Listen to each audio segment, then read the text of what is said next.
Episode 571। भगवान तुम सच में मूर्ख हो, तुम इतनी महत्वपूर्ण चीज की भी रक्षा नहीं कर सके। हम महामहिम के शाही रक्षक हैं, अगर किसी को पता चल गया कि कोई हमसे चोरी करने में कामयाब हो गया है तो हमारी क्या प्रतिष्ठा होगी, हम गर्व से अपना सिर भी नहीं उठा पाएंगे। दूध दल के एक सदस्य ने पूछा, चलो बातें करना बंद करो और मुझे इसे खोजने में मदद करो, हम मिशन पर जाने में बहुत देर नहीं कर सकते, हमें जल्दी करना होगा। नेता ने आह भरते हुए जवाब दिया, क्या आपने महामहिम के बारे में सोचा है? जब वह पूछेंगे कि हम क्यों नहीं चले गए तो हम क्या जवाब देंगे? एक अन्य व्यक्ति ने पूछा, मैं इसे संभाल लूंगा, अभी इसे खोजने का प्रयास करो, अगर हम भाग्यशाली रहे तो हम इसे कुछ ही घंटों में ढूंढ लेंगे। नेता ने उत्तर दिया, हम इसे कुछ ही घंटों में कैसे खोज लेंगे? क्या आप जानते हैं कि यह किसने किया? मुझे यकीन नहीं है, इसलिए मुझे आपकी मदद की जरूरत होगी। जबकि अमर दुनिया के दूत स्वयं को एक समस्या में पाते थे, वहीं एक अन्य व्यक्ति था जो अमर क्षेत्र का आनंद ले रहा था। हा, बहुत बढ़िया खजाना, मुझे आश्चर्य है कि एक गार्ड जैसा कोई व्यक्ति इसे अपने पास रख सकता है। एक आदमी अमर साम्राज्य के उत्तरी साम्राज्य की सड़कों पर हाथ में एक खजाना लेकर घूम रहा था। यह वही खजाना था जिसे उसने हाल ही में रॉयल गार्ड से चुराया था। वह व्यक्ति अमर दुनिया का सबसे बड़ा चोर माना जाता था, जिसे अमर दुनिया के लगभग सभी साम्राज्य चाहते थे। इतना वांछित होने के बावजूद वह न केवल छिपने में कामयाब रहा, बल्कि वह बिना किसी डर के स्वतंत्र रूप से घूमने में भी सक्षम था। और यह सब इसलिए क्योंकि वास्तव में किसी ने उसे नहीं देखा था। उसके पास कई खजाने थे जो उसे अपनी पहचान गुप्त रखते हुए चोरी करने में मदद करते थे। इतने बड़े खजाने होने के बावजूद उसने कभी भी अमर दुनिया के 4 महान सम्राटों से चोरी करने की हिम्मत नहीं की, कम से कम तब तो नहीं जब वे शाही महल में मौजूद थे। वह चारों सम्राटों से जितना हो सके उतना दूर रहना चाहता था। केवल एक बार ऐसा हुआ जब उसने चारों सम्राटों में से एक के यहाँ से चोरी की। दक्षिणी सम्राट एकमात्र महान सम्राट था जिसका खजाना चोरी हो गया था, लेकिन ये भी तब हुआ जब वह न केवल शाही महल से बाहर था बल्कि दक्षिणी साम्राज्य से भी बाहर था। ये ठीक 20 साल पहले की बात है, जब चारों सम्राटों ने कुछ खास कारणों से मिलने का फैसला किया था। बैठक स्थल के लिए पूर्वी सम्राट को चुना गया। जब सम्राट वापस लौटा तो उसे चोरी के बारे में पता चला। वह इस बात से बहुत क्रोधित हुआ कि सम्राटों ने उसका मजाक उड़ाया, क्योंकि वह अकेला ही लूटा गया था। यह महसूस करता हुए कि दक्षिणी सम्राट उसे पूरी तरह से मरवाना चाहता था, उस व्यक्ति ने कभी भी दक्षिणी साम्राज्य के अंदर कदम रखने की हिम्मत नहीं की। हालांकि वह जानता था कि जब तक वह शाही शहर से दूर रहेगा तब तक वह जीवित रह सकता है।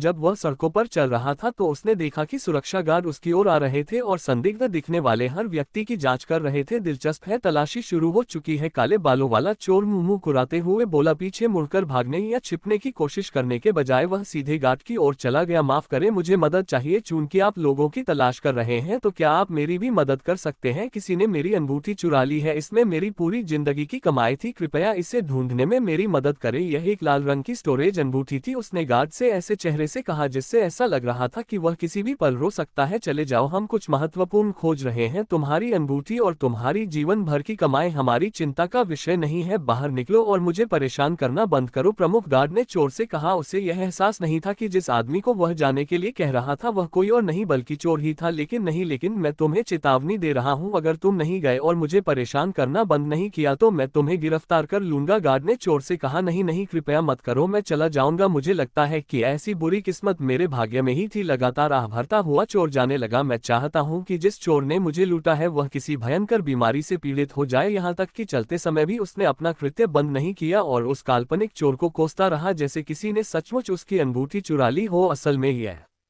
सब कुछ था, इसलिए इन लोगों ने उसकी तलाशी लेने की जहमत नहीं उठाई। उसने जो स्टोरेज रिंग इस्तेमाल की थी वह उसने पहले ही अपने शरीर में छिपा रखी थी। पूरे दिन खोज करते रहे लेकिन कोई फायदा नहीं हुआ। अगर हम अभी भी नहीं गए तो हम बड़ी मुसीबत में पड़ जाएंगे। मुझे नहीं लगता कि हम उस खजाने को पा सकेंगे। क्यों ना हम चले जाएं और खजाने की बाद में संभाले। जहां तक ये पता लगाने की बात है कि सम्राट लू सच बोल रहा है या नहीं तो हम दूसरे तरीके भी अपना सकते हैं। क्या ऐसा है? जैसे जैसे रात करीब आ रही थी सूरज ढलने लगा था। सभी लोग चिंतित होने लगे थे क्योंकि वे पहले ही बहुत देर कर चुके थे। उनकी चिंता सुनकर टीम के नेता ने भी आसमान की ओर देखते हुए गहरी सांस ली। मुझे लगता है तुम सही हो, चलो चलते हैं, और अगर हम पाते हैं कि सम्राट लू झूठ बोल रहा है तो हम उसे मार सकते हैं और हर चीज के लिए उसे दोषी ठहरा सकते हैं। उसने सिर हिलाते हुए कहा। 5 शाही दूतों की टीम ने अंततः प्रस्थान करने का निर्णय लिया और अपनी पीठ पर लटकी तलवारें म्यान से बाहर निकाल ली। उन सभी ने अपनी अंगूठी में से एक लाल ताबीज भी निकाला जिसे उन्होंने तलवार के ऊपर रखा। जैसे ही ताबीज को उनकी तलवारों पर रखा गया ताबीज ने चमकना शुरू कर कर दिया और फिर गायब हो गए। उनकी चमक तलवारों पर रह गई, जिससे तलवारों को कुछ अस्थायी स्थानिक ऊर्जा मिल रही थी, जिसका इस्तेमाल उन्हें अपने गंतव्य तक पहुंचने के लिए करना था। सभी ने एक साथ अपनी तलवारें उठाए और फिर वार करना शुरू कर दिया, मानो तलवार ने अंतरिक्ष को ही काट दिया हो। उन सभी पांचों के सामने एक स्थानिक दरार प्रकट हुई, जो तब तक बड़ी होती गई जब तक कि दरारें एक उचित स्थानिक पोर्टल की तरह नहीं बन गई, जो उनके प्रवेश के लिए पर्याप्त बड़ी थी। वे सभी पांचों अपने अपने द्वारों में प्रवेश कर गए और गायब हो गए। दक्ष की समय की काली तलवार अभी अभी उस अर्धनकाबपोश व्यक्ति की सुनहरी तलवार से टकराई थी, जिसने अपनी किताब को तलवार में बदल लिया था। ऐसा लग रहा था कि उसका ट्रक काम कर रहा था, क्योंकि ऊर्जा से बनी तलवारों के विपरीत तलवार अवशोषित नहीं हुई थी। इसके अलावा सामान्य तलवारों के विपरीत, जिन्हें दक्ष की तलवार से आसानी से तोड़ा जा सकता था, ये तलवार बहुत अधिक लचीली और मजबूत थी। यह ठीक वैसा ही था जैसा उस आदमी ने कहा था। हालांकि इसकी तुलना भगवान स्तर के हथियार से नहीं की जा सकती थी, फिर भी ये बहुत पीछे भी नहीं था। जहां तक हथियार की कमी का सवाल है, तो आदमी की ताकत ने उसकी पूर्ति कर दी। दक्ष के डाक बलिदान ने दक्ष की ताकत को कई गुना बढ़ा दिया था, जिससे वह पीक सेंट्रियल विशेषज्ञ के बराबर हो गया था। लेकिन दूसरी ओर उस व्यक्ति को किसी भी बढ़ावा की आवश्यकता नहीं थी। उसकी बुनियादी साधना पहले से ही संत दायरे से अधिक थी, साथ ही भाग्य, संरक्षण और आशीर्वाद भी उसे अधिक शक्ति दे रहा था, जिससे वह दक्ष के अंधेरे से अप्रभावित रह रहा था। इसके अलावा जब बात कानूनों की आई, तो वे दोनों पहले से ही अपने खेल के शीर्ष पर थे। दक्ष में थोड़ी कमी थी, और ऐसा इसलिए लग रहा था क्योंकि भले ही वह अपने पास मौजूद कानूनों का इस्तेमाल पूरी तरह से कर सकता था, लेकिन उसके पास सीमित संख्या में कानून थे। जब दोनों योद्धाओं की तलवारें आपस में टकराई, तो परिणाम स्पष्ट हो गया, क्योंकि दक्ष को कुछ कदम पीछे हटने के लिए मजबूर होना पड़ा। दूसरी ओर वह व्यक्ति शांति से अपनी जगह पर खड़ा था। तुम्हारा अंधकार भी तुम्हारी मदद नहीं कर सकता, उस आदमी ने दक्ष की ओर चलने से पहले दक्ष से कहा। मरना। दक्ष ने अपनी समय की तलवार उठाए और उस आदमी की ओर फेंक दी। समय की तलवार एक भाले की तरह उस आदमी की ओर बढ़ी, उसका शरीर काटने के इरादे से। बेकार, आदमी ने बुदबुदाते हुए कहा। उसका चेहरा चमक उठा। चलते हुए वह 2 कदम बाएं ओर दिखाई दिया। जहां तक समय की तलवार का प्रश्न है, वह लक्ष्य से चूक जाने के बावजूद उड़ती रही। चूंकि यह आत्मा तलवार नहीं थी, इसलिए यह अपने आप वापस नहीं आ सकती थी। तलवार फेंकना शायद तुम्हारा सबसे बुरा फैसला था। जो भी हो, इससे चीजें आसान ही होंगी, उस आदमी ने दक्ष से कहा जब वह उसके सामने आया और अपनी तलवार घुमाए। हालांकि यह एक साधारण हमला लग रहा था, लेकिन ऐसा नहीं था, क्योंकि दक्ष ने एक भी आदमी नहीं देखा था। उसे 10 लोगों की एक मृत तृष्णा दिखी, जो उसे चारों ओर से घेरे हुए थे। सभी दिशाओं से दसियों तलवारें दक्ष की ओर आ रही थी, जिससे उसके लिए ये समझ पाना असंभव हो गया कि वह कहां भागे। यह उम्मीद की जा रही थी कि दक्ष बचकर भाग जाएगा। उस आदमी ने पहले से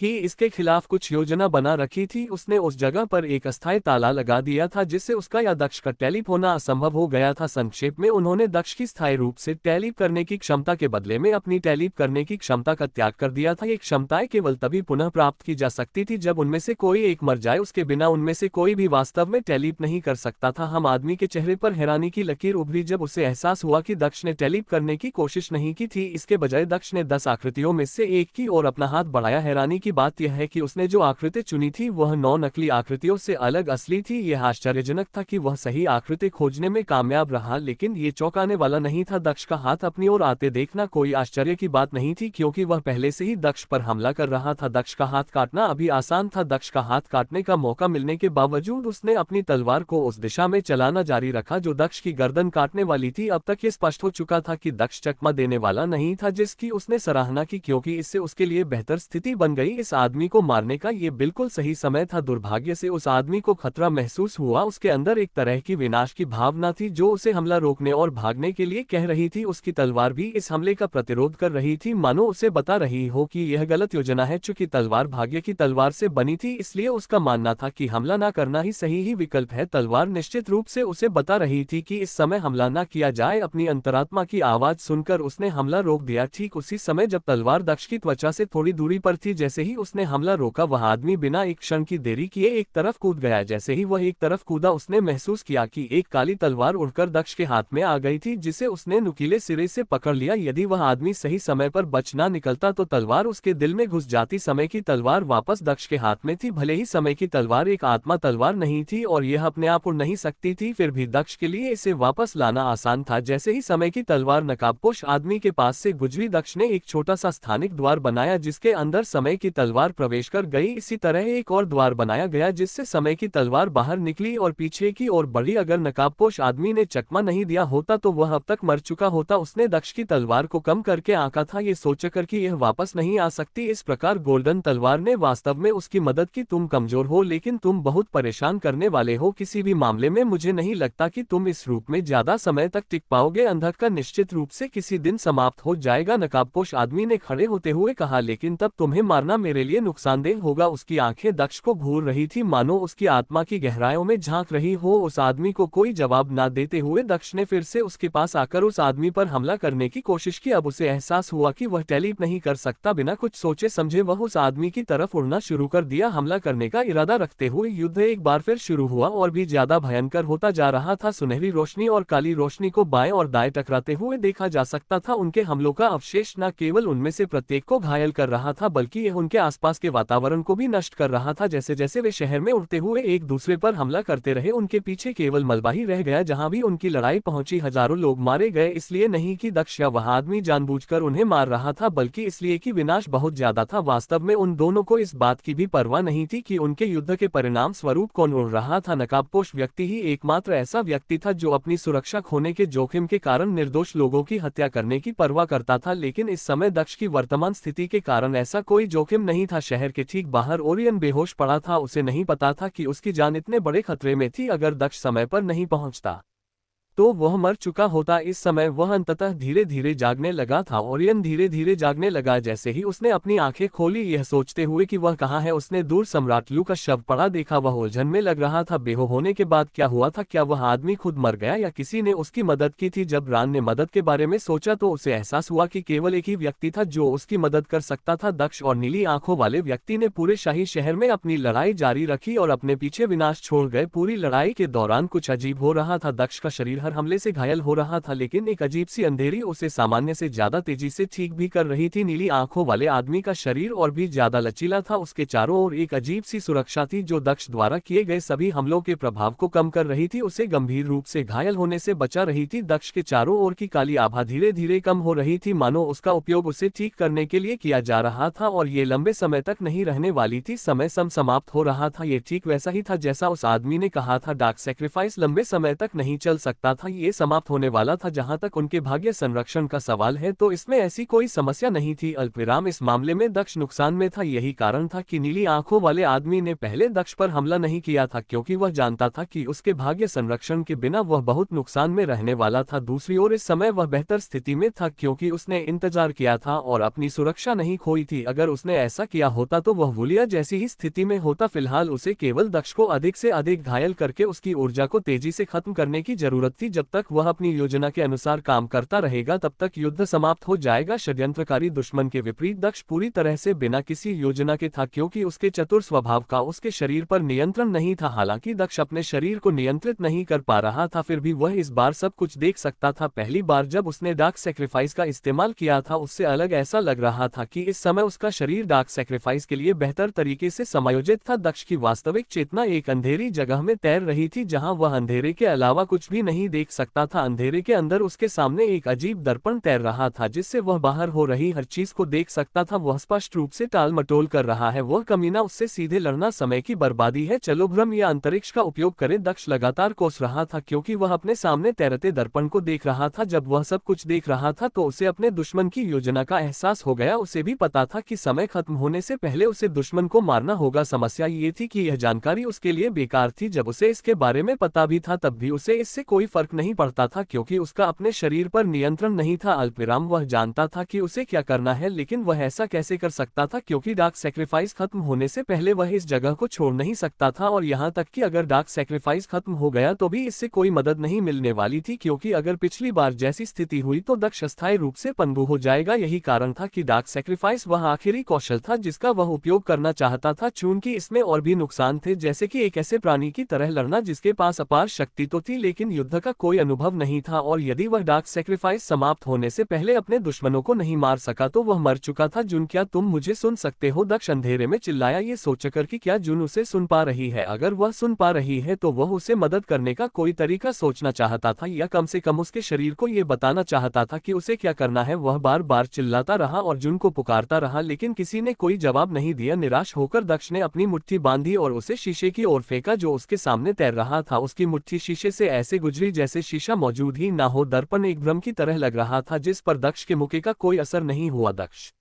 अपनी मुट्ठी वापस खींचने ही वाला था कि वह रुक गया। उसके दिमाग में एक आवाज बार बार दोहरा रही थी, मारो मारो मारो हम। वह उलझन में था कि यह आवाज क्या है। यह उसकी अपनी आवाज लग रही थी, लेकिन साथ ही यह अलग भी लग रही थी। उसने अपनी मुट्ठी खींची और पाया कि आवाज बंद हो गई है। यह आवाज सिर्फ तब तक चली जब तक उसका हाथ उस भ्रामक दर्पण को छू रहा था। वह अपनी ठड्डी को रगड़ने से खुद को रोक नहीं सका और शीशे में देखते हुए इस पूरी बात को समझने की कोशिश करने लगा। आमतौर पर उसे लगता कि आईना उसे पागल बनाने या उस पर अपनी आवाज से प्रभाव डालने की कोशिश कर रहा है, लेकिन ऐसा कुछ भी नहीं हुआ। आवाज एक आम आवाज की तरह थी जिसका उसके सिर पर कोई असर नहीं हुआ। उसने कुछ सेकंड तक सोचा, फिर एक बार फिर से उस भ्रामक दर्पण को छुआ। उसका हाथ एक बार फिर दर्पण से होकर गुजरा। जब वह भ्रामक दर्पण उसके हाथ पर टिका रहा तो उसे एहसास हुआ कि आवाज वापस आ गई है। वह एक बार फिर से आवाज सुन सकता था जो केवल एक ही शब्द दोहरा रही थी, मार डालो। ये दर्पण मुझे वही दिखाता है जो मेरा शरीर देख रहा है। क्या ये हो सकता है कि यह आवाज मेरे शरीर के विचारों की हो जिसे मैं दर्पण के माध्यम से सुन सकता हूँ? ये समझ में आता है क्योंकि मुझे यकीन है कि इस समय मेरा शरीर केवल उस व्यक्ति को मारने के बारे में सोच रहा है। उसने सोचा और फिर से अपना हाथ वापस खींच लिया। यह एक नई खोज थी, लेकिन उसे ये भी बेकार लगा। इससे कोई फर्क नहीं पड़ता था कि वह अपने शरीर के विचारों को सुन सकता है या नहीं। काश ये दर्पण दूसरी तरफ भी काम करता तो यह और भी अधिक उपयोगी होता। काश वह मेरे विचार सुन पाता बजाय इसके कि मैं उसके विचार सुनूं। दक्ष निराशा से आह भरने से खुद को नहीं रोक सका। एक मिनट रुकिए, क्या होगा यदि यह भी इसके माध्यम से संभव हो? अचानक उन्होंने कहा, क्योंकि उन्हें एहसास हुआ कि उनके पास यहाँ एक अवसर है। मुझे कोशिश करनी चाहिए। अगर मैं नहीं करूंगा तो यह आदमी सब कुछ बर्बाद कर देगा। बड़े दृढ़ संकल्प के साथ दक्ष ने अपना हाथ फिर से दर्पण के अंदर डाल दिया। मेरी बात सुनो, अंधाधुंध हमला करना बंद करो, अंधाधुंध हमला करना बंद करो, मेरी बात सुनो। दक्ष ने भी अपने विचारों को दोहराना शुरू कर दिया ताकि उसका शरीर उसे सुन सके। दक्ष ने अपना हाथ भ्रामक दर्पण के अंदर रखा और अपने विचारों को दोहराना शुरू कर दिया कि यह काम कर सके। वह जानता था कि यदि यह उपाय काम नहीं करेगा तो उसे अपने शरीर की दया पर निर्भर रहना पड़ेगा जो आवेग पर चल रहा था। इसलिए उसे इस समय ये सबसे अच्छी बात नहीं लग रही थी। वह समझ गया था कि उसके शरीर के पास कोई योजना नहीं थी और वह सिर्फ उसके दिमाग में आ रहे मार डालने के आदेश को सुन रहा था। उसने योजना बनाई कि वह उस मार डालो आदेश को अपने स्वयं के आदेशों से बदल देगा, या कम से कम ऐसा करेगा कि उसके आदेशों का पालन किया जाएगा। दक्ष का शरीर पूरी ताकत से लड़ रहा था। दुश्मन के पास रहस्यमय सुरक्षा होने के बावजूद उसके हमलों की ताकत कम हो रही थी। दक्ष के शक्तिशाली हमले अभी भी दुश्मन को घायल करने में सफल रहे। नीली आंखों वाले आदमी के शरीर से खून बह रहा था। उसके कपड़े भी जगह जगह से कटे हुए थे। इसके विपरीत दक्ष अपने ठीक होने के कारण बहुत बेहतर लग रहा था। अंधाधुंध हमला करते रहो, ज्यादा समय नहीं लगेगा। उस आदमी ने दक्ष के हमले को देखकर कहा। ना तो वह और ही दक्ष टेलीपोर्टेशन का उपयोग कर सकते थे, इसलिए लड़ाई बहुत रैखिक हो गई थी, जैसे दो तलवारबाजों के बीच लड़ाई जो उड़ सकते थे, क्योंकि उनमें से कोई भी अपने कौशल का उपयोग करने में सक्षम होने के लिए दूसरे से दूरी बनाने में सक्षम नहीं था। दक्ष का दिमाग बिल्कुल खाली था और उसके अंदर केवल एक ही विचार था कि उसे किसी भी कीमत पर दू को मारना है। हालांकि उसके साथ कुछ अजीब हो रहा था क्योंकि उसके हमले धीमे पड़ रहे थे। दक्ष के चेहरे पर एक उलझन भरी नजर आ रही थी क्योंकि उसके दिमाग में अजीब से विचार आने लगे थे जो उसे कुछ और करने के लिए कह रहे थे। जैसे ही उसने उन दोनों विचारों और जो कुछ हो रहा था उसे समझने की कोशिश की, उसके चेहरे पर भ्रम फैल गया और उसकी गति धीमी हो गई। जैसे जैसे उसकी गति धीमी होती गई उस पर हमले तेज होते गए, जिससे वह और अधिक घायल हो गया तथा उसे और अधिक ऊर्जा खर्च करनी पड़ी। भ्रम का प्रयोग करे, मारना, भ्रम का प्रयोग करे। उसके दिमाग में दो अलग अलग विचार हावी होने के लिए आपस में टकरा रहे थे। निराश होकर दक्ष चिल्लाया और वापस भाग गया, जिससे दुश्मन पीछे रह गया और हमले रुक गए। दक्ष की चेतना अभी भी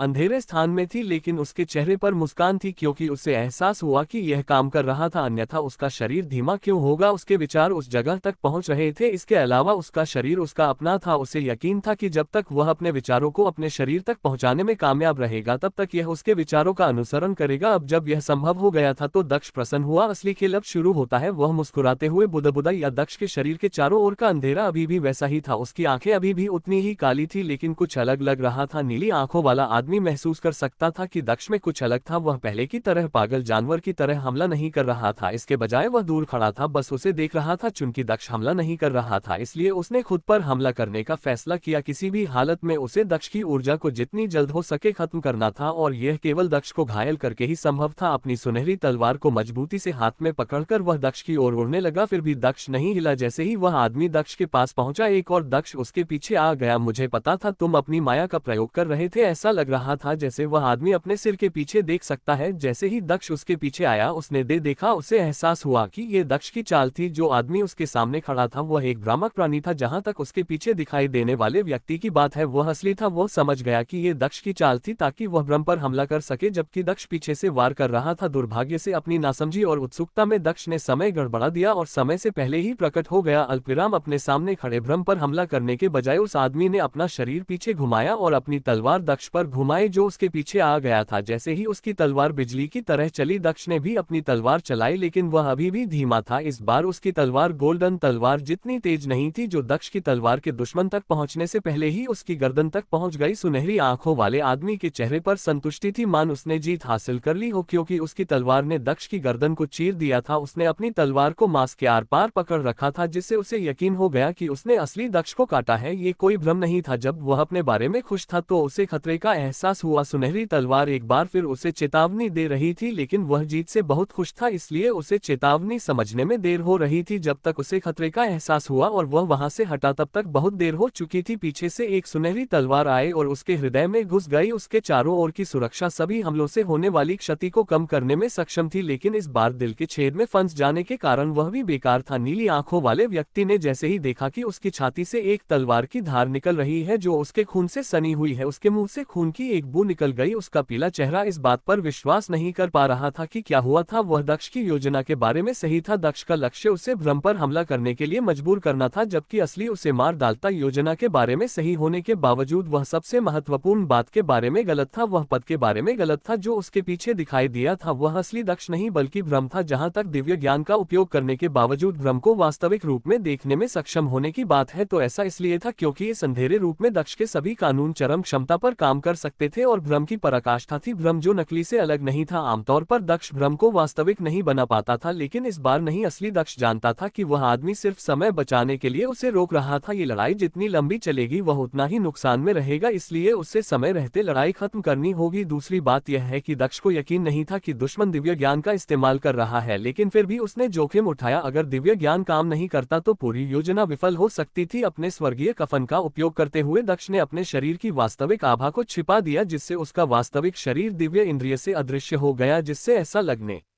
लगा कि उसका वास्तविक शरीर वास्तव में एक भ्रम था। जो वास्तव में वह चाहता था। दक्ष की चाल काम कर गई थी। वह आखिरकार अपने शरीर को वह करने में कामयाब हो गया जो वह चाहता था, और इससे उसे लड़ाई में सफलता मिली। उसके रक्त विक्षुब्ध मन ने उसकी चेतना की बात सुन ली थी और योजना का ठीक से पालन किया था। ये सब तब समाप्त हुआ जब उसकी समय की तलवार उस अर्ध नकाबपोश व्यक्ति के हृदय में घुस गई, जिसने यह उम्मीद नहीं की थी कि रक्त विक्षिप्त दक्ष अंधकार द्वारा निगले जाने के बाद कुछ अनोखा कर सकता है। भाग्य की सुरक्षा ने उसे सचेत कर दिया था और दक्ष के हमले के प्रभाव को भी कम कर दिया था, लेकिन ये भी बेकार था। जब समय की तलवार अभी भी उस आदमी के दिल के अंदर थी, उस आदमी के होठों और छाती से खून बह रहा था। कांपते हाथों से उसने अपने शरीर को ठीक करने के लिए उपचार की गोली का उपयोग करने की कोशिश की। तभी दक्ष ने तलवार निकाली ली, लेकिन ये भी काम नहीं आया, क्योंकि इससे पहले कि वह गोली निगल पाता, समय की तलवार एक बार फिर से वार करती हुई उसके सिर को काट देती। चूंकि सिर कटा हुआ था, इसलिए कोई भी उपचार गोली काम नहीं आ सकती थी। जहां तक पुनर्जीवन की बात है तो वह भी असंभव था, क्योंकि वह अपने मृत्यु के नियम का इस्तेमाल केवल दूसरों पर ही कर सकता था, और वह भी तब जब वह खुद जीवित था। चूंकि उसका सिर कटा हुआ था, इसलिए वह अपनी योग का उपयोग करने के लिए भी जीवित नहीं था। आदमी का शरीर उसकी सुनहरी तलवार के साथ जमीन पर गिर गया, जिसने एक बार फिर आकार बदल लिया था और सुनहरी किताब के अपने मूल रूप में वापस आ गया था। अंधेरे में दक्ष शीशे से सब कुछ देख रहा था। शीशे में से उसने सुनहरी किताब को नीचे गिरते देखा। दो दुश्मनों को सफलतापूर्वक मार गिराने पर खुश होने के बावजूद उसे पता था कि यह सब अभी खत्म नहीं हुआ है। उसने सोचा था कि सिर्फ एक ही दुश्मन है। जब उसने पहले दुश्मन को मारा तो दूसरा दुश्मन भी आ गया, अब जबकि दूसरा भी मर चुका था। दक्ष यहाँ और अधिक दुश्मनों के आने का इंतजार करने का जोखिम नहीं उठाना चाहता था। उसे एहसास हुआ कि इस जगह से बाहर निकलना महत्वपूर्ण था। उसका हाथ अभी भी भ्रामक दर्पण के अंदर था। किताब उठाओ और भाग जाओ, किताब उठाओ और भाग जाओ, किताब उठाओ और भाग जाओ। उसने अपने शक को आजा मानने के नए आदेशों कोहरा शुरू कर दिया। शजो अभी भी अचार उलझन में था। उसने एक बार दक्ष की आवाज सुनने फैस किया। वह जमी उड़क आया और प्राचीन अंगठी में रखी स्वर्ण पुस्तक उठाकर उड़ने लगा। दक्ष केसेस की काली अज लगभग खत्म हो चुकी थी, क्योंकि इसका ही दक्ष को यकीन था कि उसका शरीर अब इस रूप में नहीं रह सकता। ये जल्द ही लकवाग्रस्त होने वाला था और वह जल्द ही इस अंधेरी जगह से बाहर निकलकर अपने शरीर में वापस आने वाला था। उस समय उसे सुरक्षित स्थान पर रहने की आवश्यकता थी। ओरियन, ये सही है, वह अभी भी बाहर है, दक्ष ने अचानक कहा, क्योंकि उसे याद आया कि पिछली बार जब ओरियन को देखा गया था तो वह भी बेहोश था। उन्हें उसे भी साथ ले जाने की जरूरत थी। उसने एक बार फिर अपने शरीर को रान की ओर जाने और उसे भी उठा लेने का आदेश देना शुरू कर दिया। इस बार शरीर थोड़ा प्रतिरोध कर रहा था, क्योंकि पिछले शब्द बदल दिए गए थे, जिससे वह और भी भ्रमित हो गया। उसके सिर में लगातार एक आवाज उसे मारने के लिए कह रही थी। एक और आवाज ने उसे किताब लेकर चले जाने के लिए कहा था और अब आवाज उसे ओरियन लेकर चले जाने के लिए कह रही थी। दक्ष को एहसास हुआ कि वह चीजों को और उलझा रहा है, लेकिन उसे एहसास हुआ कि वह ओरियन को पीछे नहीं छोड़ सकता। वह ओरियन को भी साथ ले जाने का वही आदेश देता रहा। उसके लगातार दोहराए जाने पर शरीर ने अंततः फिर से उसकी बात सुनी और दिशा बदलते हुए गायब हो गया तथा वहां टेलीप हो गया जहां पिछली बार उसने रान को देखा था। जब दक्ष उस जगह पर पहुंचा तो उसने पाया कि वह जगह बिल्कुल खाली थी। वहां केवल सम्राट लू का शव पड़ा था। ओरियन के लिए वह यहाँ नहीं था। यह आदमी इसे कहाँ छोड़ दिया? दक्ष ने भौं सिकोड़ते हुए सोचा। उसने पुनः अपने शरीर को रान की खोज करने का आदेश दिया। दक्ष का शरीर हवा में ऊपर उठने लगा, क्योंकि वह रॉयल सिटी में रान को खोजने की कोशिश कर रहा था। दक्ष को ओरियन तक पहुंचने में ज्यादा समय नहीं लगा, क्योंकि ओरियन का पहले से ही दक्ष के साथ मानसिक संबंध था। ओरियन पहले ही दक्ष के पास जाने के लिए निकल चुका था। वे दोनों बीच रास्ते में मिले। दक्ष के शरीर ने ओरियन को उठा लिया और उसे जानवरों के क्षेत्र में भेज दिया, जैसे उसने किताब को प्राचीन अंगूठी में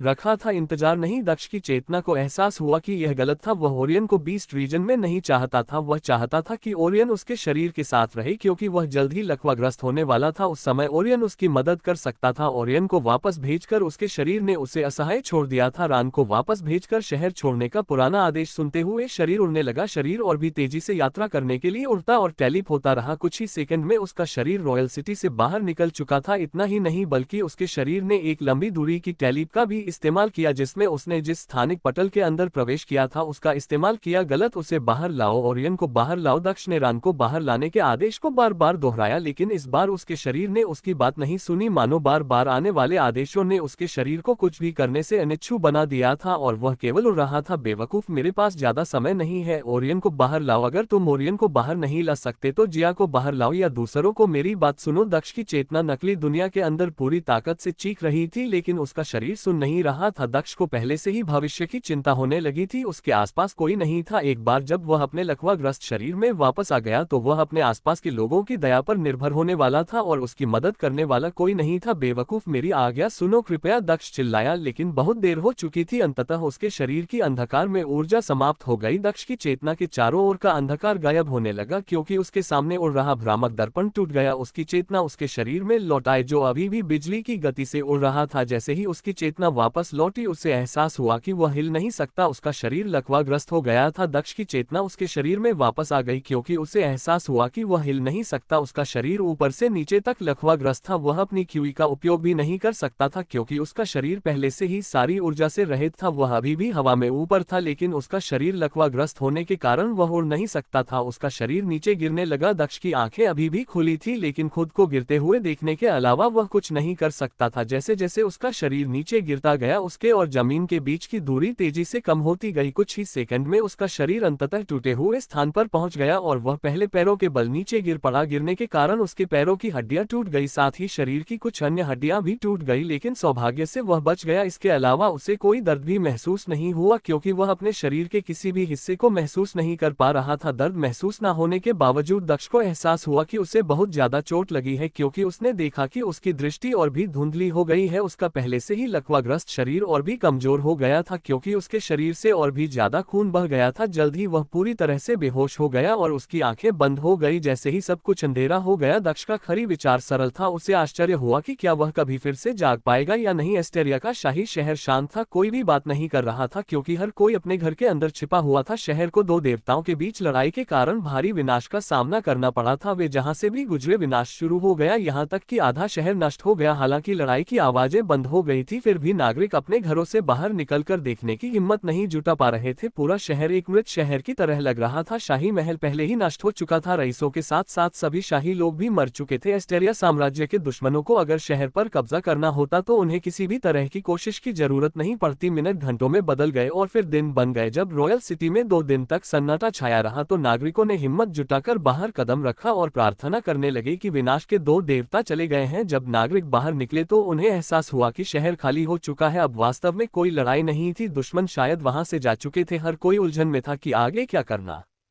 है। शहर लगभग नष्ट हो चुका था और उनके पास मार्गदर्शन करने वाला कोई नहीं था। नागरिकों के पास कोई नहीं था जो उन्हें बता सके कि क्या करना है, क्योंकि सभी अधिकार वाले व्यक्ति मर चुके थे। जो नागरिक बचे उनमें से कुछ ने मामले को अपने हाथ में लेने का निर्णय लिया। दक्ष की आंखें बंद हो चुकी थी, वह अपने शरीर के बारे में सारी संवेदना खो चुका था, लेकिन आखिरकार उसे कुछ महसूस होने लगा था। बहुत ज्यादा दर्द, उसका पूरा शरीर दर्द से भर गया था, मानो उसका शरीर का ज्यादातर हिस्सा टूट गया हो। लेकिन दर्द में भी वह खुश था क्योंकि इसका मतलब था कि वह अभी भी जिंदा है। उसने अपनी आंखें खोलने की कोशिश की, लेकिन ऐसा करना भी मुश्किल लग रहा था। उसे अपनी आंखें खोलने में बहुत मेहनत करनी पड़ी क्योंकि उसकी दृष्टि धुंधली हो गई थी। उसे नहीं पता था कि वह कहाँ है क्योंकि उसकी पूरी दृष्टि धुंधली थी, लेकिन वह अपने आसपास की लकड़ी की गंध महसूस कर सकता था। उसे ये भी महसूस हो रहा था कि वह किसी खुली जगह पर नहीं है। उसे ऐसा लग रहा था कि वह एक झोपड़ी में है। उसने अपनी दिव्य इंद्रिय का विस्तार करके ये जानने की कोशिश की कि वह कहाँ है। हालांकि उसकी क्यूई अभी भी काम कर रही थी, फिर भी वह अपनी दिव्य इंद्रिय का उपयोग करने में सक्षम था। उसकी दिव्य इंद्रिय आसपास के वातावरण में फैल गई, जिससे वह देख पाया कि वह वास्तव में कहाँ था। यह वैसा ही था जैसा उसने सोचा था। वह एक छोटी सी लकड़ी की झोपड़ी के अंदर था। झोपड़ी बहुत बड़ी नहीं लग रही थी, झोपड़ी में सिर्फ एक बिस्तर था और उसी पर दक्ष लेटा हुआ था। झोपड़ी पूरी तरह खाली थी, झोपड़ी के अंदर उसके अलावा कोई भी व्यक्ति दिखाई नहीं दे रहा था। झोपड़ी के आसपास का इलाका भी लोगों से पूरी तरह खाली लग रहा था। झोपड़ी जंगल के बीच में थी और चारों तरफ पेड़ थे, पास में एक तालाब भी था। मैं कहाँ हूँ? दक्ष ने उलझन में बड़बड़ा हुए कहा। ऐसा लग रहा था जैसे वह किसी के घर में था, पर किसके घर में? यहाँ कोई नहीं था। क्या किसी ने उसकी मदद की और उसकी जान बचाए? उन्होंने कुछ बार पलके झपका क्योंकि उनकी दृष्टि धीरे धीरे कम होती गई और अंततः सामान्य हो गई। उसने धीरे से अपना सिर उठाया और अपने शरीर को देखा जो पूरी तरह प्यो में लिपटा हुआ था। हालांकि यह समझ में आया उसका पूरा शरीर टूट चुका था। जहां भी उसे मदद मिली शायद उसे जल्दी ठीक होने में मदद करने के लिए उसे लपेटा गया था। उसे पूरा यकीन था कि किसी ने उसकी मदद की थी। मुझे अब इन पट्टियां की आवश्यकता नहीं है, मैं खुद को ठीक कर सकता हूं, उसने हाथ ऊपर उठाने की कोशिश करते हुए कहा। वह तुरंत ठीक होने के लिए जीवन रक्षक गोली खाना चाहता था, लेकिन उसे एहसास हुआ कि वह अपना हाथ नहीं हिला सकता। यद्यपि वह अपना सिर हिला सकता था और शरीर में दर्द महसूस कर सकता था, फिर भी उसका शरीर लकवाग्रस्त था और हिलने डुलने में असमर्थ था। यह शापित सैक्रिफाइस, उसने खुद को हिलने में असमर्थ पाते हुए शाप दिया। हालांकि वह जानता था कि इस कौशल ने उसकी मदद की थी, फिर भी वह इसके बाद के परिणामों से परेशान था। एक मिनट रुको, परिणाम? मुझे लकवा तो हुआ, लेकिन एक और भी था, एक भावना का नुकसान। कौन सी? मैंने खो दी, उसने खुद से पूछा, समझने की कोशिश करते हुए। वह जानता था कि उसके अंदर अभी भी गुस्सा बाकी है, नहीं तो वह इस हुनर को नहीं। और सबसे अच्छी बात यह है कि उसके अंदर प्यार की भावना भी है, वह अभी भी अपने परिवार के प्रति प्यार महसूस कर सकता था। मैं और कौन सी भावना खो रहा हूँ? मैंने क्या खो दिया? वह सोच रहा था, लेकिन उसे यह एहसास नहीं था कि उसने क्या खो दिया है। चूंकि मैं इसके बारे में सोच नहीं पा रहा हूँ तो यह कोई महत्वपूर्ण बात नहीं होगी, उसने कहा और इस बारे में सोचना छोड़ दिया। उसने पाया कि वह लकवाग्रस्त होने के अलावा ज्यादातर सामान्य था, जो निश्चित रूप से जल्द ही ठीक होने वाला था। आखिरकार तुम उठ गए, कैसा महसूस कर रहे हो? जैसे ही दक्ष ने अपनी आंखें बंद की और आराम करने लगा, उसने एक आवाज सुनी, जूनन, क्या तुम्हें सचमुच ये पूछना है कि मैं कैसा महसूस कर रहा हूँ? मेरा पूरा शरीर टूट गया है और मैं उसे हिला भी नहीं सकता। तुम्हें क्या लगता है कि मुझे कैसा महसूस हो रहा होगा? दक्ष ने व्यंग्यात्मक लहजे में पूछा। खैर, मुझे एक बात बताओ, मैं कितनी देर तक बेहोश रहा और किसने मेरी मदद की? उसने पूछा। तुम कितने दिन के लिए बाहर थे? मुझे लगता है 3 या 4 दिन। जहाँ तक तुम्हारी मदद करने वाले का सवाल है, खुश रहो, वह एक हॉट महिला थी, जून ने हंसते हुए दक्ष से कहा। अगर वह कोई हॉट महिला होती तो मैं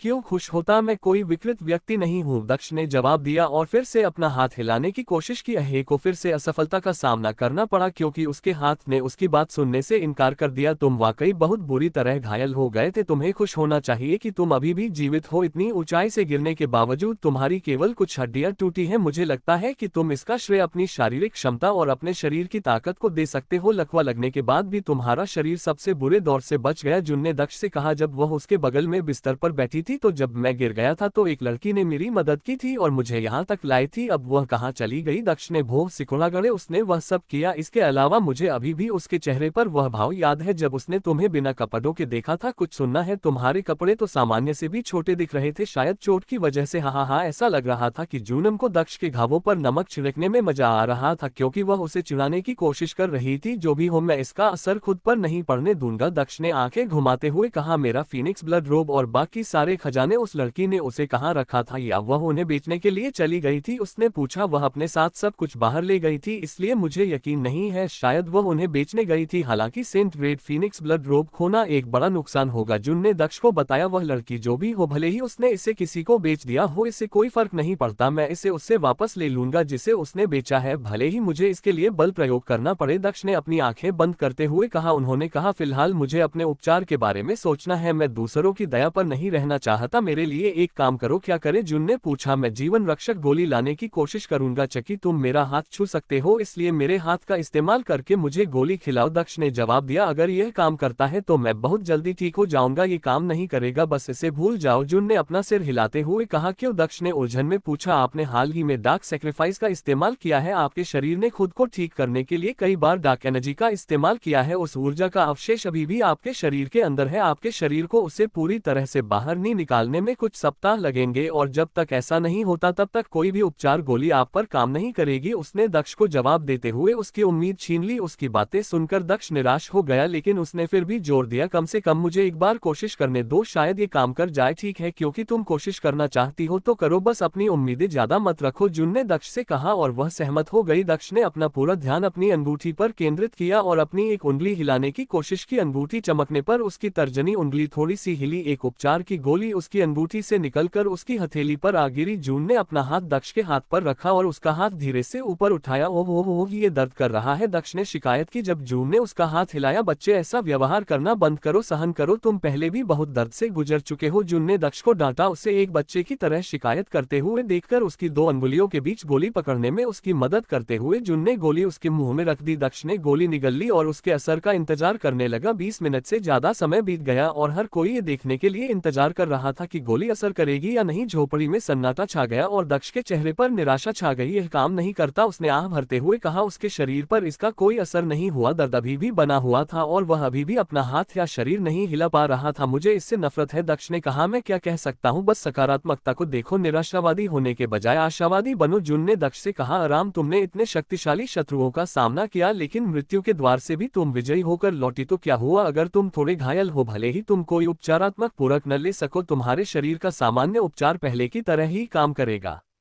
इसमें अधिक समय लग सकता है लेकिन तुम ठीक हो जाओगी, उसने कहा। यही मेरी चिंता है, मैंने सोचा था कि मैं जीवन चिकित्सा गोलियों से जल्दी ठीक हो जाऊंगा और फिर दूसरों को नकली दुनिया से बाहर बुला लूंगा। मैं नहीं चाहता था कि वे मुझे इतना टूटा हुआ देखें। मुझे लगता है कि अब मेरे पास कोई विकल्प नहीं है, उन्हें सुरक्षा के रूप में रखना बेहतर है, दक्ष ने कहा। क्या तुम्हें यकीन है तुम उस हॉट लड़की के साथ अकेले नहीं रहना चाहते? जुन ने एक मनोरंजक मुस्कान के साथ पूछा। मैं एक हॉट लड़की के साथ क्या कर सकता हूँ जब मैं हिल भी नहीं सकता? दक्ष ने पूछा। मेरा मतलब है मैं एक शुद्ध आदमी हूँ, मेरे मन में कोई बुरे विचार नहीं है। हाँ, ठीक है, अब हो सके तो अपने परिवार को बुला लो, जुन ने कहा। दक्ष ने एक अजीब इशारा करने के लिए फिर से अपनी उंगली हिलाई। जैसे ही उसने अपना भाषण समाप्त किया, अजीब नकली दुनिया की अंगूठी चमकने लगी और उसके बाद लोगों का एक समूह उस अजीब अंगूठी से बाहर आ गया। मिंगू और जेक को दक्ष ने बाहर निकाला क्योंकि उसे लगता था कि ये दोनों ही काफी है, वे उसके परिवार में सबसे ताकतवर थे। दक्ष, तुम्हें चोट लगी है? तुम्हें क्या हुआ? दक्ष को घायल और पट्टी बंधा हुआ देखकर जेक्विन चिंतित हो गई और दौड़कर उसका हाथ हाथ पकड़ने के लिए आगे बढ़ी। हो मेरा हाथ मत हिलाओ, इससे दर्द हो रहा है, दक्ष ने झकविन को याद दिलाया जिसने अचानक अपना हाथ हटा लिया था। क्या हुआ, झकविन ने पूछा। दूसरी ओर मिंगू ने अपनी भंडारण अनुभूति से एक जीवन उपचार की गोली निकाली और दक्ष से अपना मुंह खोलने के लिए कहा। गोलियां बेकार हैं, मैंने पहले ही इन्हें आजमा लिया है, दक्ष ने जवाब दिया और गोली खाने से इनकार कर दिया। क्या हुआ, कुछ खास नहीं, बस कुछ पुराने दुश्मन मुझे मारने आए और उनका भी वही हाल हुआ जो उनसे पहले हुआ था, दक्ष ने आह भरते हुए जवाब दिया। इसके अलावा इस प्रक्रिया में मुझे थोड़ी चोट भी लगी। जीवन उपचार की गोली मेरे लिए बेकार है, मुझे यहाँ प्राकृतिक उपचार की मदद की जरूरत है। मैंने तुम्हें बुलाया है ताकि तुम दोनों मेरी रक्षा कर सको, उसने कहा। जैसे ही दक्ष ने बोलना समाप्त किया, झोपड़ी के बाहर से दरवाजा खोलने की आवाज आई। मिंगू और झकविन ने जल्दी से अपनी तलवारें निकाली और दरवाजे की ओर इशारा किया। जविंग और मिंगू दोनों ने अपनी तलवारें उस नए व्यक्ति की ओर तादी जो अभी अभी झोपड़ी में दाखिल हुआ था। अपने घर में दो अजनबियों को अपनी ओर हथियार तानते बुलबादा भी वहीं मौजूद था। ने उस व्यक्ति की ओर देखने के लिए अपनी नजर उठाए और देखा कि वह एक वृद्ध महिला थी जो 70 वर्ष की उम्र पार कर चुकी थी। दक्ष जून को घूरने से खुद को रोक नहीं सका। तुम इस 70 वर्षीय महिला को हॉट महिला कह रहे थे, तुम मुझे हमेशा आश्चर्यचकित करती रहती हो, दक्ष ने व्यंग्यात्मक लहजे में कहा और उसने जून की ओर देखा। कौन सी हॉट महिला, झकविन ने दक्ष से पूछा। जब उसने उसकी बातें सुनी उसने उसे संदेह भरी से देखा। हॉट लेडी, तुम्हारा क्या मतलब है? मैंने कहा था अपना हथियार नीचे रखो और मासूम महिला को मत डराओ। जब मैं खतरे में था तब उसने ही मेरी मदद की थी, दक्ष ने अपने पिछले शब्दों को सुधारते हुए कहा। ओह, तुमने कहा था कि तुम्हें हमारी सुरक्षा की जरूरत है, मुझे लगा कि हम दुश्मन के इलाके में हैं, झकविन ने अपनी तलवार नीचे करते हुए कहा। उसने और मिंगू ने बूढ़ी महिला की ओर बढ़ने से पहले अपनी तलवारें वापस रख ली। दादी चिंता मत करो, हम यहाँ कुछ लूटने नहीं आए हैं, हम उसकी पत्नियां हैं, हमें आप पर हथियार तानने का बहुत पछतावा है, हमने सोचा था कि आप दुश्मन हैं, कृपया हमें माफ कर दो, मिंगू ने बूढ़ी महिला से धीरे से कहा। तुम उसकी पत्नी हो, मुझे बहुत खुशी है कि वह आखिरकार जाग गया है, मुझे चिंता होने लगी थी कि वह कभी जागेगा या नहीं। मैंने उसकी मदद करने की हर संभव कोशिश की, अगर वह आज नहीं जागा होता तो शायद मैं शहर जाकर किसी डॉक्टर को बुलाती, बूढ़ी महिला ने कहा और आगे बढ़कर अपने गिरे हुए कपड़े उठाए। दादी, क्या मैं पूछ सकता हूँ कि आपने मुझे क्यों बचाया और आप मेरे कपड़े कहाँ ले गई? दक्ष ने बूढ़ी महिला से पूछा। तुम्हें बचाना, क्योंकि मैंने तुम्हें तालाब के पास पड़ा देखा था जहाँ मैं पानी लेने गई थी, तुम बुरी तरह घायल थे लेकिन तुम अभी भी जीते, मैं तुम्हें वहाँ मरता हुआ नहीं छोड़ सकती थी, मैं तुम्हें वापस ले आए और तुम्हारा जो इलाज हो सका किया, बूढ़ी महिला ने कहा और कपड़े दक्ष के पास जमीन पर रख दिए। जहाँ तक तुम्हारे कपड़ों की बात है वे खून से लथपथ थे, उन्हें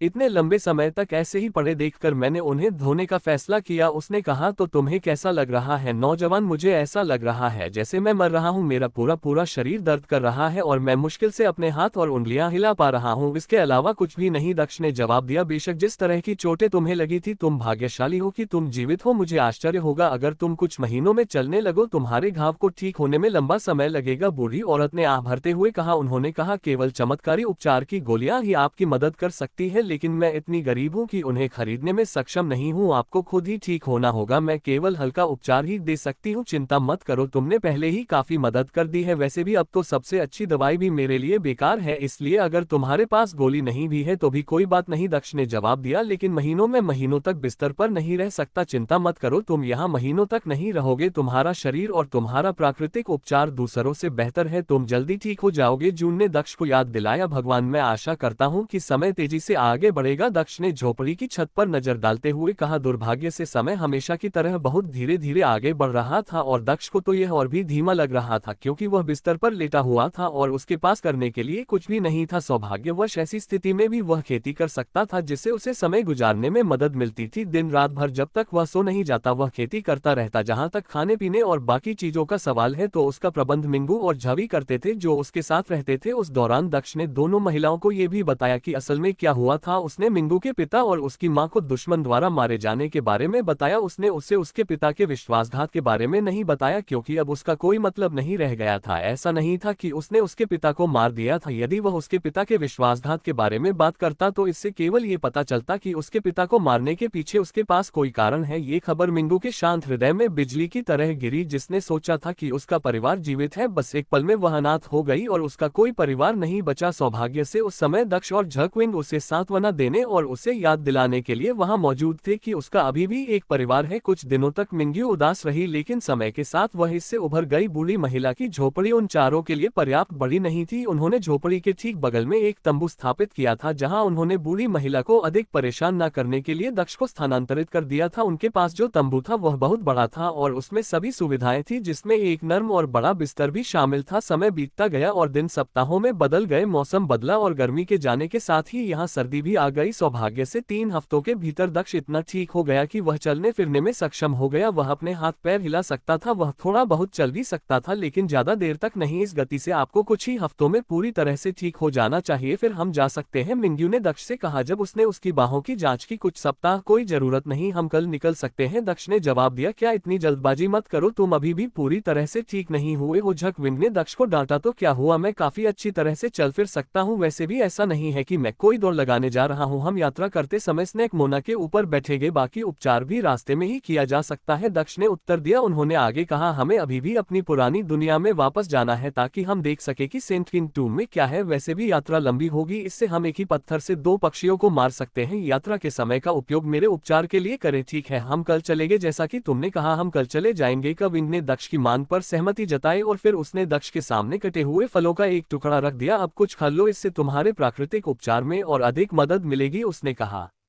दक्ष ने फल का एक टुकड़ा उठाया और उसे अपने मुंह में डाल लिया। तुमने अपनी आंतरिक दुनिया की पूर्णता के बारे में बात की थी, यह कैसा चल रहा है, जेक्विन ने पूछा। जब दक्ष ने फल निगल लिया, ये थोड़ा धीमा हो गया है, लेकिन ऐसा केवल इसलिए है क्योंकि हम अंतिम चरण में हैं। मैं उस जगह के पूरा होने को लेकर बहुत उत्साहित हूँ। मुझे यकीन है कि आपको ये पसंद आएगा और मैं जहाँ चाहूँ वहाँ आ जा सकता हूँ। नकली दुनिया के विपरीत, दक्ष ने मुस्कुराते हुए जवाब दिया। वह अपनी आंतरिक दुनिया को लेकर बहुत उत्साहित था। इसके अलावा एक और चीज थी जिसे लेकर वह उत्साहित था, समय की तलवार जो दुश्मन के हमलों को अवशोषित करके उसकी साधना को बढ़ाने में सक्षम थी। वह जानता था कि यह एक अद्भुत क्षमता है और वह इसका परीक्षण भी करना चाहता था, ये देखने के लिए कि क्या वह वही काम दोहरा सकता है। वह जिकिंग और मिंगू से उस पर हमला करवाना चाहता था ताकि वह हमले को झेलने की कोशिश कर सके। उसका मानना था कि अगर ये तरकीब काम कर गई तो उसके पास खेती को बढ़ावा देने वाली ऊर्जा की अनंत आपूर्ति होगी। वह मिंगू और क को रोजाना हमला करवा सकता था, जिसे वह अवशोषित कर लेता था और अपनी साधना को बढ़ा लेता था। किसी भी मामले में उसे यकीन था कि ऐसा नहीं था कि वह दुश्मन की साधना को अवशोषित कर रहा था, वह केवल हमले की ऊर्जा को अवशोषित कर रहा था, जिसका दुश्मनों की साधना पर कोई प्रभाव नहीं था। उस स्थिति में वह मिंगू और जीक की साधना को नुकसान पहुंचाने की चिंता किए बिना अपनी साधना को बढ़ा सकता था। यह एक बेहतरीन धोखा साबित हो सकता था, बशर्ते कि यह कारगर हो। दुर्भाग्य से वह समय की तलवार उठाने के लिए भी पर्याप्त रूप से ठीक नहीं हुआ था। वह मुश्किल से थोड़ी दूर तक चल पाता था और अपने हाथों से हल्की चीजें उठा पाता था। जहां तक समय की तलवार की बात है तो वह वास्तव में बहुत ज्यादा भारी थी। उसे एहसास हुआ कि अगर वह इसे उठाकर हमले के खिलाफ इस्तेमाल करने की कोशिश करेगा तो उसकी चोट और भी ज्यादा गंभीर हो सकती है। इससे उसके ठीक होने की प्रक्रिया पर असर पड़ता है और उसे ज्यादा समय लगता है। इसलिए चाहे वह अपने सिद्धांत का कितना भी परीक्षण करना चाहे, उसने समय की तलवार का इस्तेमाल नहीं किया। उसने तब तक इंतजार करने का फैसला किया जब तक वह पूरी तरह से ठीक नहीं हो जाता। वह फल खाता रहा। मिंग्यू कहाँ है, उसने अचानक पूछा, क्योंकि उसने मिंगू की अचानक अनुपस्थिति देखी। वह सामान्य मनुष्यों द्वारा इस्तेमाल किया जाने वाला उपचारात्मक द्रव लाने के लिए बाहर गई थी। हमारे पास वह खत्म हो रहा है। जाहिर है गांव के ठीक बाहर एक गांव है। वह कुछ द्रव लेने के लिए बूढ़ी महिला के साथ गई थी, झकविन ने उत्तर दिया। तुम्हें उसे अकेला छोड़ देना चाहिए था, वह चीज इतनी महत्वपूर्ण नहीं है, ये जोखिम लेने का समय नहीं है ना, दक्ष ने चिंतित होकर पूछा। चिंता मत करो, कुछ नहीं होगा, ये कोई साधक गांव नहीं है, यहाँ कोई साधक नहीं है, और अगर होते भी तो मिंगू इतना मजबूत है कि दुश्मनों के कुछ दांत तोड़कर सुरक्षित वापस आ सकता है। तुम बिना वजह चिंता कर रहे हो, झकविन ने कहा, और वह जोर से हंस पड़ी। वह बच्ची नहीं है, तुमने पहले ही काफी समय तक हमारी रक्षा की है, अब हमारी बारी है। हमने बिना किसी कारण की ताकत का पीछा नहीं किया, हम तुम्हारी मदद करने में सक्षम होने के लिए मजबूत बनना चाहते थे और लंबे समय के बाद हमें आखिरकार तुम्हारी मदद करने का मौका मिला है। चिंता मत करो, उसने कहा और खाली प्लेट लेकर खड़ी हो गई और उसे एक तरफ रख दिया। जब वह प्लेट को एक तरफ रख रही थी तो उसने दक्ष की कलाकृतियों को देखा, जिसमें उसका फीनिक्स ब्लड रोब और बाकी चीजें शामिल थी। चूंकि हम कल ही निकलेंगे तो क्या तुम कपड़े बदलना चाहोगी? फीनिक्स ब्लड रोब और द दूसरी महत्वपूर्ण कलाकृति कलाकृतियां। उसने दक्ष से पूछा, ठीक है उन्हें यहाँ लाओ। दक्ष ने जीक की ओर हाथ बढ़ाते हुए कहा, अब समय आ गया है कि मैं अपने पुराने रूप में वापस आऊं और इन मरीज जैसे कब्र से बाहर निकलूं। वह बिस्तर के किनारे खिसक गया और अपने पैर नीचे लटकाकर बैठ गया। जी किंग ने कलाकृतियों को उठाया और उन्हें बिस्तर पर दक्ष के पास रख दिया। दक्ष खड़ा हुआ और अपने पुराने कपड़े उतारने लगा। उसने पुराने कपड़े एक तरफ रख दिए और फिर अपने सामान्य दिखने वाले कपड़े पहन लिए, जिससे वह पहले की तरह रोगी की बजाय एक स्वस्थ राजकुमार की तरह दिखने लगा। उन्होंने गहरे हरे रंग की पैंट, सफेद शर्ट और ऊपर शाही ग्रे लबादा पहना हुआ था। अपनी तरफ देखते हुए उसने लाल फीनिक्स रक्त लबादा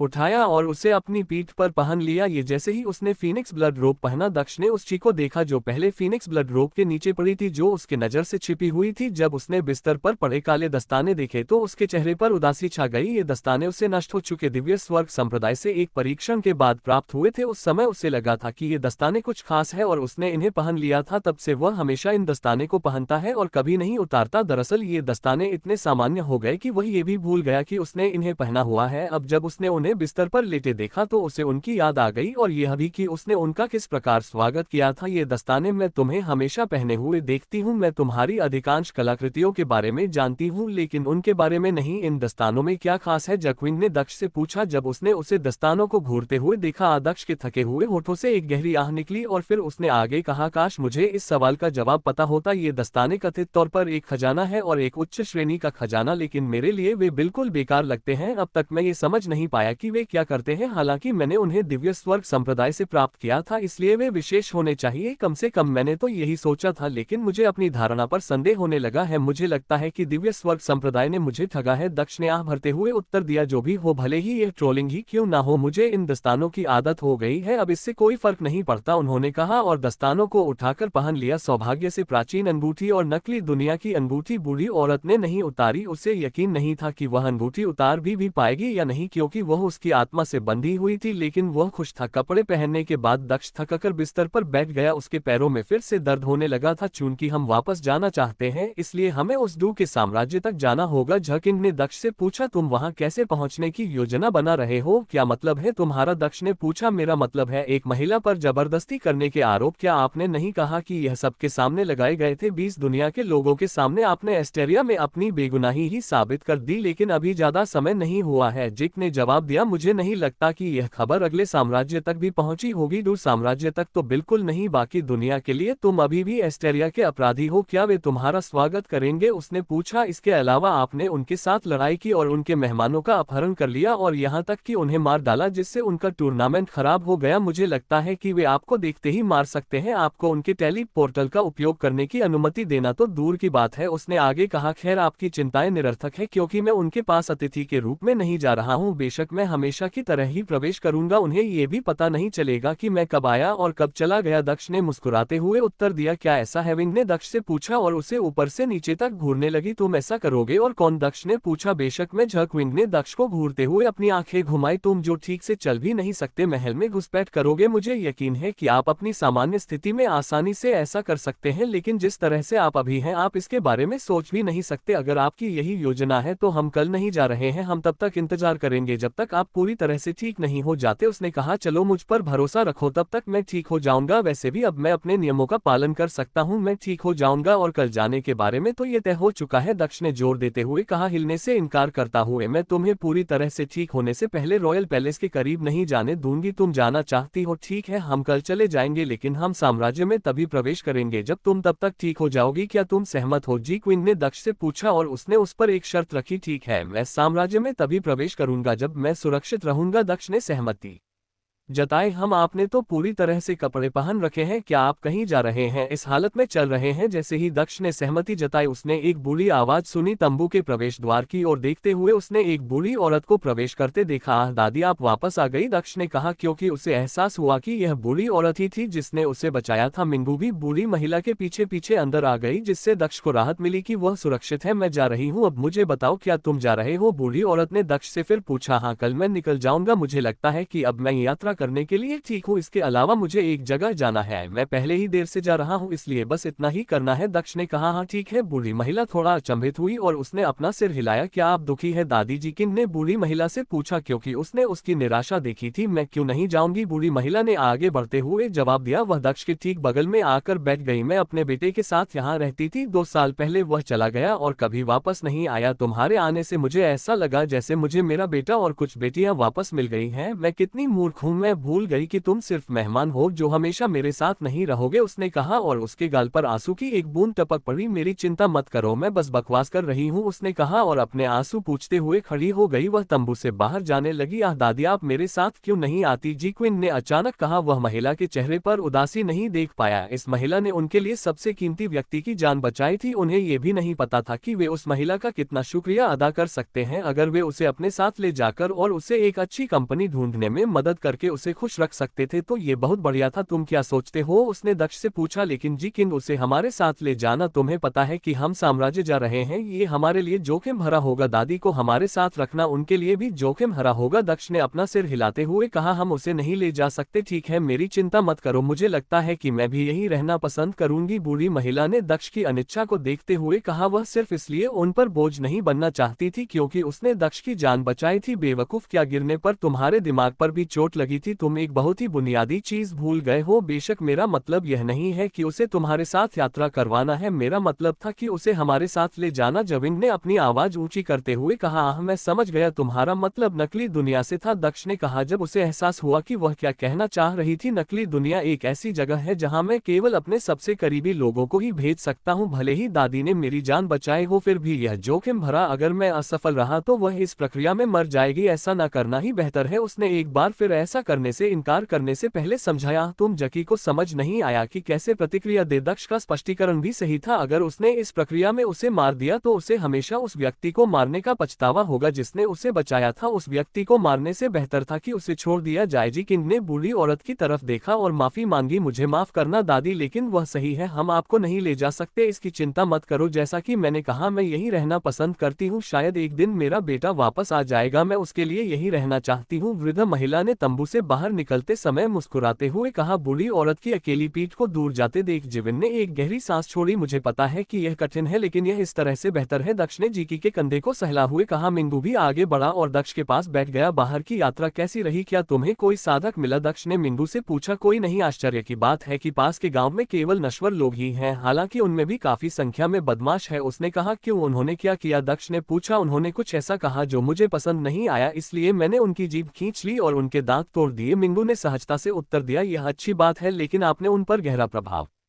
छोड़ना सुनिश्चित किया है ना? दक्ष ने मिंगू से पूछा। जब उसने झड़प के बारे में सुना उसे पहले ही पता चल गया था कि मिंगू ठीक है, क्योंकि उसने कहा था कि इस जगह पर कोई साधक नहीं है। उसे उससे पूछने की जरूरत नहीं थी कि वह ठीक है या नहीं। मैंने किया, चिंता मत करो, मेरे किए की वजह से वे दादी को चोट पहुंचाने की हिम्मत भी नहीं करेंगे। मैंने सावधानी से उनके दिलों में डर भर दिया है, मिंगू ने सिर हिलाते हुए कहा। यह बेहतर है, मुझे लगता है कि अब हम अन्य चीजों के बारे में सोचे बिना ही यहाँ से जा सकते हैं, दक्ष ने कहा। क्या हम वाकई जा रहे हैं? मिंग ने दक्ष से पूछा। लेकिन आपकी सेहत कैसी है? क्या आप यात्रा करने में सक्षम भी है? दक्ष ने मुस्कुराते हुए झक्विन की ओर देखा। झक्विन, कृपया मिंगू को बताएं कि मैंने आपको क्या बताया, साथ ही उसे मेरे वादे के बारे में भी बताएं ताकि वह भी चिंता करना बंद कर दे। आओ मैं समझाता हूँ। जविन मिंगू को बाहर ले गया और समझाना शुरू किया। दक्ष बिस्तर पर ही लेटा रहा और आराम करने लगा। जुन ने दक्ष की कॉल का जवाब दिया। मेरे पास एक सवाल था मेरे प्यारे ससुर, उन्होंने कहा कि पिछली बार जब वे देरी करने की कोशिश कर रहे थे तो उन्होंने अमर दुनिया से दूतों को बुलाया था, उन्होंने उनसे ऐसे बात की जैसे वे अमर दुनिया के दूत हो। आपने भी इस पर गौर किया है ना? दक्ष ने पूछा। मैंने किया, जुन ने जवाब दिया, और तुम सही हो बिल्कुल, लेकिन वह आदमी ऐसे बात कर रहा था जैसे उसे पता ही नहीं कि मेरे प्यारे ससुर क्या बात कर रहे हैं। क्या तुम समझ रहे हो कि मैं क्या कहना चाह रहा हूँ? दक्ष ने पूछा। आप कह रहे हैं कि आपके ससुर दुश्मनों की पहचान को गलत समझ रहे थे? जुन ने कहा। ये सही है, मेरे ससुर ने सोचा कि वे ऊपरी दुनिया से आए दूत थे जो मुझे पकड़ने आए थे, अब वे दूत नहीं थे। लेकिन यह सवाल उठता है, अमर दुनिया से आए असली दूत कहाँ है? दक्ष ने पूछा। और वे मुझे क्यों पकड़ना चाहते हैं। उन्होंने आगे पूछा, मुझे कुछ पता नहीं है, मेरा मानना है कि इस बारे में जानने वाला एकमात्र व्यक्ति आपके ससुर है, शायद कोई और नहीं जानता कि उन्होंने आपको पकड़ने के लिए अमर दुनिया के दूतों से संपर्क क्यों किया और उन्हें क्यों आना था। जून ने उत्तर दिया, स्पष्ट बात कहने के लिए धन्यवाद, तो कृपया सुझाव दे कि मैं अपने ससुर से संपर्क करने के लिए नरक में कैसे जा सकती हूँ। दक्ष ने वजाम मिला, अरे तुम्हारे ससुर की मृत्यु में मेरी कोई गलती नहीं है, गलतफहमी के लिए वह केवल खुद को ही दोषी ठहरा सकते हैं। जून ने कहा, एक मिनट रुको दूत, क्या इसलिए तुम यहाँ से जल्दी जाना चाहते हो? उसने दक्ष से पूछा, क्योंकि वह कुछ सोच रही थी। यह सही है, दूतों को इस दुनिया में आना है और वे अमर दुनिया से होंगे। मैं कल्पना भी नहीं करना चाहता कि वे कितने शक्तिशाली होंगे, मुझे उनसे जितना संभव हो सके उतना दूर रहना चाहिए, मैंने पहले ही बहुत देर कर दी है। दक्ष ने उत्तर दिया, मुझे नहीं पता क्यों, लेकिन मुझे ऐसा लग रहा है कि अगर मैं जल्दी ही यहाँ से नहीं निकला तो बहुत देर हो जाएगी। हालांकि मैं घायल हूँ, लेकिन मुझे इस दुनिया से चले जाना है। उन्होंने तकिए पर सिर रखकर आंखें बंद करते हुए कहा, तुम सही हो, तुम यात्रा करने की हालत में नहीं हो, लेकिन युद्ध के लिए तुम्हारी हालत और भी खराब है। अगर इन दोनों में से किसी एक को चुनना हो तो घायल होकर यात्रा करना अमर योद्धाओं से घायल होकर लड़ने से बेहतर है। मैं इस बार तुम्हारे निर्णय का समर्थन करता हूँ। जून ने मुस्कुराते हुए कहा, इस बार आप बहुत चतुर है, बुरा नहीं है, मुझे लगता है कि आप कम भोले होते जा रहे हैं। उसने आगे कहा, मुझे अभी भी एक बात समझ में नहीं आई जॉन, ये डार्क सैक्रिफाइस, इसने मुझसे कौन सी भावना छीन ली? मुझे जागे हुए बहुत समय बीत चुका था और जितना समय बीतता जा रहा है उतना ही मुझे लगता है कि मैं कुछ महत्वपूर्ण चीज खो रहा हूँ, लेकिन मैं इसका कारण नहीं समझ पा रहा हूँ। दक्ष ने कहा और उसके माथे पर शिकन आ गई। मैंने सभी भावनाओं के बारे में सोचा और मेरे पास वह सब है जिसके बारे में मैं सोच सकता था, कम से कम सभी प्रमुख भावनाएं, मेरा प्यार, नफरत, स्नेह और बाकी सभी जो मुझे याद है, यहाँ तक कि मेरी वासना भी वैसी ही है जब से मैंने इसका परीक्षण किया है। मेरे लिए उत्तेजित होना मुश्किल नहीं है, तो ऐसा क्या है जो मैं खो रहा हूँ? उसने जुन से पूछा, अल्पविराम, शायद तुम बेवजह चिंता कर रही हो, हालांकि यह लगभग असंभव है, शायद इस बार तुम कुछ भी नहीं खोगी, शायद डार्क सैक्रिफाइस ने तुम्हें उस तरह से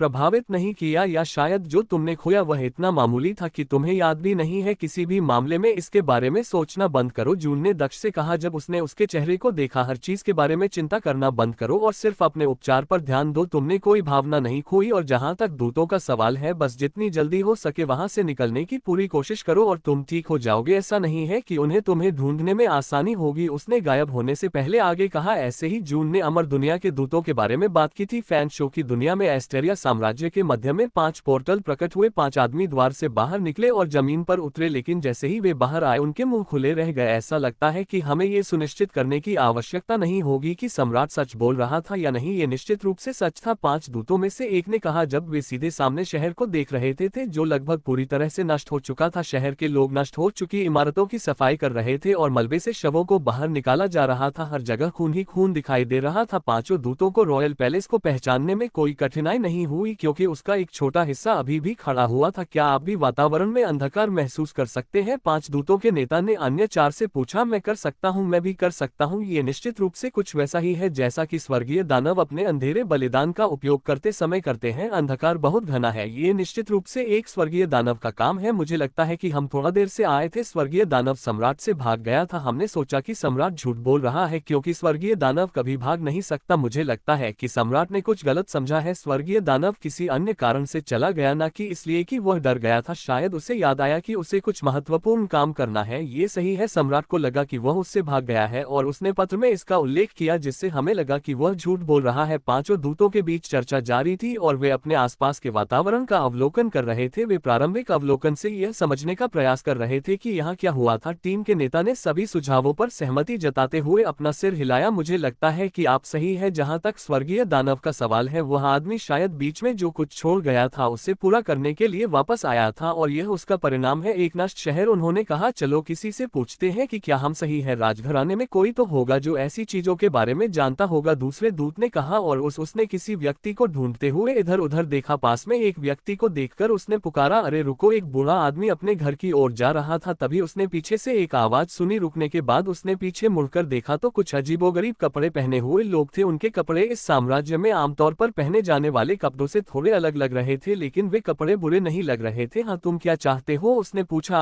हम जानना चाहते हैं कि हम शाही परिवार से किसी को कहाँ पा सकते हैं, वह जो इस समय इस साम्राज्य का प्रभारी है। पहले दूत ने अपनी इच्छा व्यक्त करते हुए कहा, ओह, तुम शाही परिवार से मिलना चाहते हो, तुम थोड़ा देर से आए हो। बूढ़े आदमी ने आह भरते हुए जवाब दिया, वे सभी इस आपदा में मर चुके हैं जिसने हमारे आधे शहर को नष्ट कर दिया है। न केवल शाही परिवार बल्कि सभी को परिवारों के मुख्य सदस्य भी मर चुके हैं। क्या मैं पूछ सकता हूँ कि आप उनसे क्यों मिलना चाहते थे? उन्होंने पूछा। आह, वे सब मर गए तो फिर शहर का नेतृत्व कौन कर रहा है? हम उससे बात करना चाहते हैं। अमर विश्वदूत ने कहा, कोई नेता नहीं है, हम सब जैसे तैसे चीजों को संभाल रहे हैं। नहीं नेता, कोई बात नहीं, तो क्या आप हमारे सवालों का जवाब दे सकते हैं? दूत ने कहा, हम जानना चाहते हैं कि यहाँ क्या हुआ था। क्या आपके सम्राट ने किसी राक्षस से लड़ाई की थी? क्या हमारे सम्राट ने एक दानव के खिलाफ लड़ाई लड़ी थी? हाँ, हमारे बहादुर सम्राट को युद्ध में भाग लेने के बिना ही पहले ही क्षण में मार दिया गया, जैसे कि वह सम्राट नहीं बल्कि एक खिलौना था। बूढ़े व्यक्ति ने फिर से आह भरते हुए कहा, ओह, तुम्हारा मतलब है कि तुम्हारे सम्राट को उस दानव ने शुरू में मार दिया था और उसके बाद उसने शहर को नष्ट कर दिया? दूत ने पूछा। क्या दानव? दो लोग लड़ रहे थे। एक अजीब सा बच्चा शाही भोज में आया था और उसने सम्राट के दामाद को चुनौती दी थी। राजकुमार वारिस और अजीब से बच्चे के बीच लड़ाई ने सब कुछ नष्ट कर दिया। उस बच्चे ने ही सम्राट को मारा था। बूढ़े व्यक्ति ने उत्तर दिया। आह, तुम्हारा मतलब है कि तुम्हारा सम्राट उस दानव के सामने एक सेकंड भी नहीं टिक सका, लेकिन तुम्हारा राजकुमार वारिस न केवल टिका रहा बल्कि उसके बराबर लड़ा, इतना कि यह विनाश हुआ? दूत ने आश्चर्य से पूछा। अब उसे गलतफहमी होने लगी थी। उसे लगा कि दामाद नेक आदमी है, जबकि अजीब बच्चा वह व्यक्ति था जिसका उल्लेख सम्राट ने दक्ष के रूप में किया था। सम्राट ने अपने पत्र में दक्ष का नाम और उसके द्वारा स्वर्गीय दानव पंखों का उपयोग करने के बारे में उल्लेख किया था, लेकिन उसने दक्ष के अपने दामाद होने के बारे में उल्लेख नहीं किया था, क्योंकि वह दक्ष से यथासंभव दूरी बनाए रखना चाहता था। वह नहीं चाहता था कि उसकी बेटी इसमें शामिल हो। ये सही है। शोर बंद होने से पहले दोनों के बीच कई घंटों तक लड़ाई होती रही और फिर वे दोनों गायब हो गए और जो आप देख रहे हैं उससे पीछे छोड़ गए। जब हम अपने छिपने के स्थान से बाहर आए तो दोनों में से कोई भी शहर में नहीं था। बूढ़े व्यक्ति ने कहा, छिपने से पहले उसने केवल दक्ष और वूलिया के बीच लड़ाई की शुरुआत देखी थी और पूरे समय वह लड़ाई का शोर सुनता रहा। दुर्भाग्य से उसे नहीं पता था कि बाद में लड़ाई दक्ष और किसी और के बीच थी। जहां तक वूलिया का सवाल है, वो सभी के छिप जाने के तुरंत बाद मारा गया। प्रथम दूत ने अन्य दूतों की ओर देखा और भौं सिकड़ी, क्या तुम सुन रहे हो कि मैं क्या कहना चाहता हूँ? एक इंसान ने स्वर्गीय दानव के खिलाफ लड़ाई लड़ी और इतने लंबे समय तक जीवित रहा। उसने पूछा, आखिर यह आदमी कौन था? या बेहतर सवाल यह होगा कि वह कौन था? हमारे राजकुमार वारिस का नाम दक्ष था। मेरा मानना है कि वह इस साम्राज्य की रक्षा के लिए उस बच्चे को मारते हुए युद्ध में मारा गया। वह वास्तव में एक बहादुर आत्मा था। बूढ़े व्यक्ति ने अपने दिल पर हाथ रखते हुए और आकाश की ओर देखते हुए कहा, मुझे उम्मीद है कि उसकी आत्मा को शांति मिलेगी। वह कारण है कि आधा शहर बच गया। जब बूढ़े व्यक्ति ने दक्ष को धन्यवाद दिया और उसकी आत्मा के लिए प्रार्थना की तो वह ये भूल गया कि वह अजीब बच्चा पहले दक्ष के लिए आया था। अपने राजकुमार का नाम सुनकर दूतों को ऐसा लगा जैसे उन्हें बिजली का झटका लगा हो। दक्ष सम्राट का दामाद था, ये कैसे हो सकता है? दामाद वही स्वर्गीय दानव था जिसके बारे में सम्राट ने शिकायत की थी। क्यों, तुमने क्या कहा था? उसका नाम, दामाद का नाम? उसने बूढ़े आदमी से फिर पूछा। राजकुमार वारिस, दक्ष शहर में हर कोई उसका नाम जानता है। वैसे भी मुझे देर हो रही है। मुझे लगता है कि मैंने तुम्हें इस घटना के बारे में जो कुछ भी पता है वह सब पहले ही बता दिया है। मैं चला जाऊंगा। बूढ़े आदमी ने जाने से पहले जवाब दिया। दूत ने अपना हाथ बढ़ाया लेकिन वह रुक गया और उसने बूढ़े व्यक्ति को नहीं पुकारा। चलो इस बारे में सुनिश्चित करने के लिए कोई दूसरा व्यक्ति ढूंढते हैं, उसने कहा और दूसरे व्यक्ति की तलाश शुरू कर दी। उसके दिमाग में हजारों सवाल घूम रहे थे। जल्द ही उसे एक और व्यक्ति मिल गया। आपके सम्राट के दामाद का नाम क्या है? वह, उसका नाम दक्ष था। मुझे आश्चर्य है कि क्या वह अभी भी जीवित है। थोड़ी देर की बातचीत के बाद दूसरा लड़का भी चला गया। ये पुष्टि हो गई है, सम्राट का दामाद ही वह स्वर्गीय दानव था जिसके बारे में उसने बात की थी। उसने पत्र में दोनों के बीच के रिश्ते का उल्लेख नहीं किया। पहले दूत ने अपनी थोड़ी रगड़ हुए कहा, उन्होंने कहा, मुझे लगता है कि अपने दामाद के यहाँ रहने के दौरान उन्हें पता चला कि वह एक दिव्य राक्षस है और उन्होंने हमें एक पत्र लिखा। तो फिर उसने ये क्यों कहा कि स्वर्गीय दानव भाग गया? दूसरे दूत ने उलझन में पूछा। शायद इसलिए कि वह आदमी चला गया था। मुझे पक्का पता करने दो। पहले दूत ने कहा, इससे पहले कि उसे कोई दूसरा व्यक्ति मिला जो इस बार एक महिला थी। राजकुमार वारिस, दक्ष मेरा मानना है कि वह साम्राज्य के लिए लड़ा और मर गया। प्रथम दूत ने बूढ़ी महिला से कहा, वह जानता था कि यहाँ के लोग दक्ष को अपना हीरो मानते हैं, इसलिए वह उसका फायदा उठा रहा था। ठीक है, उसके बारे में क्या? बूढ़ी महिला ने पहले दूत से पूछा उत्सुकता से कि वह किस बारे में बात कर रहा था। मैं जानना चाहता था क्या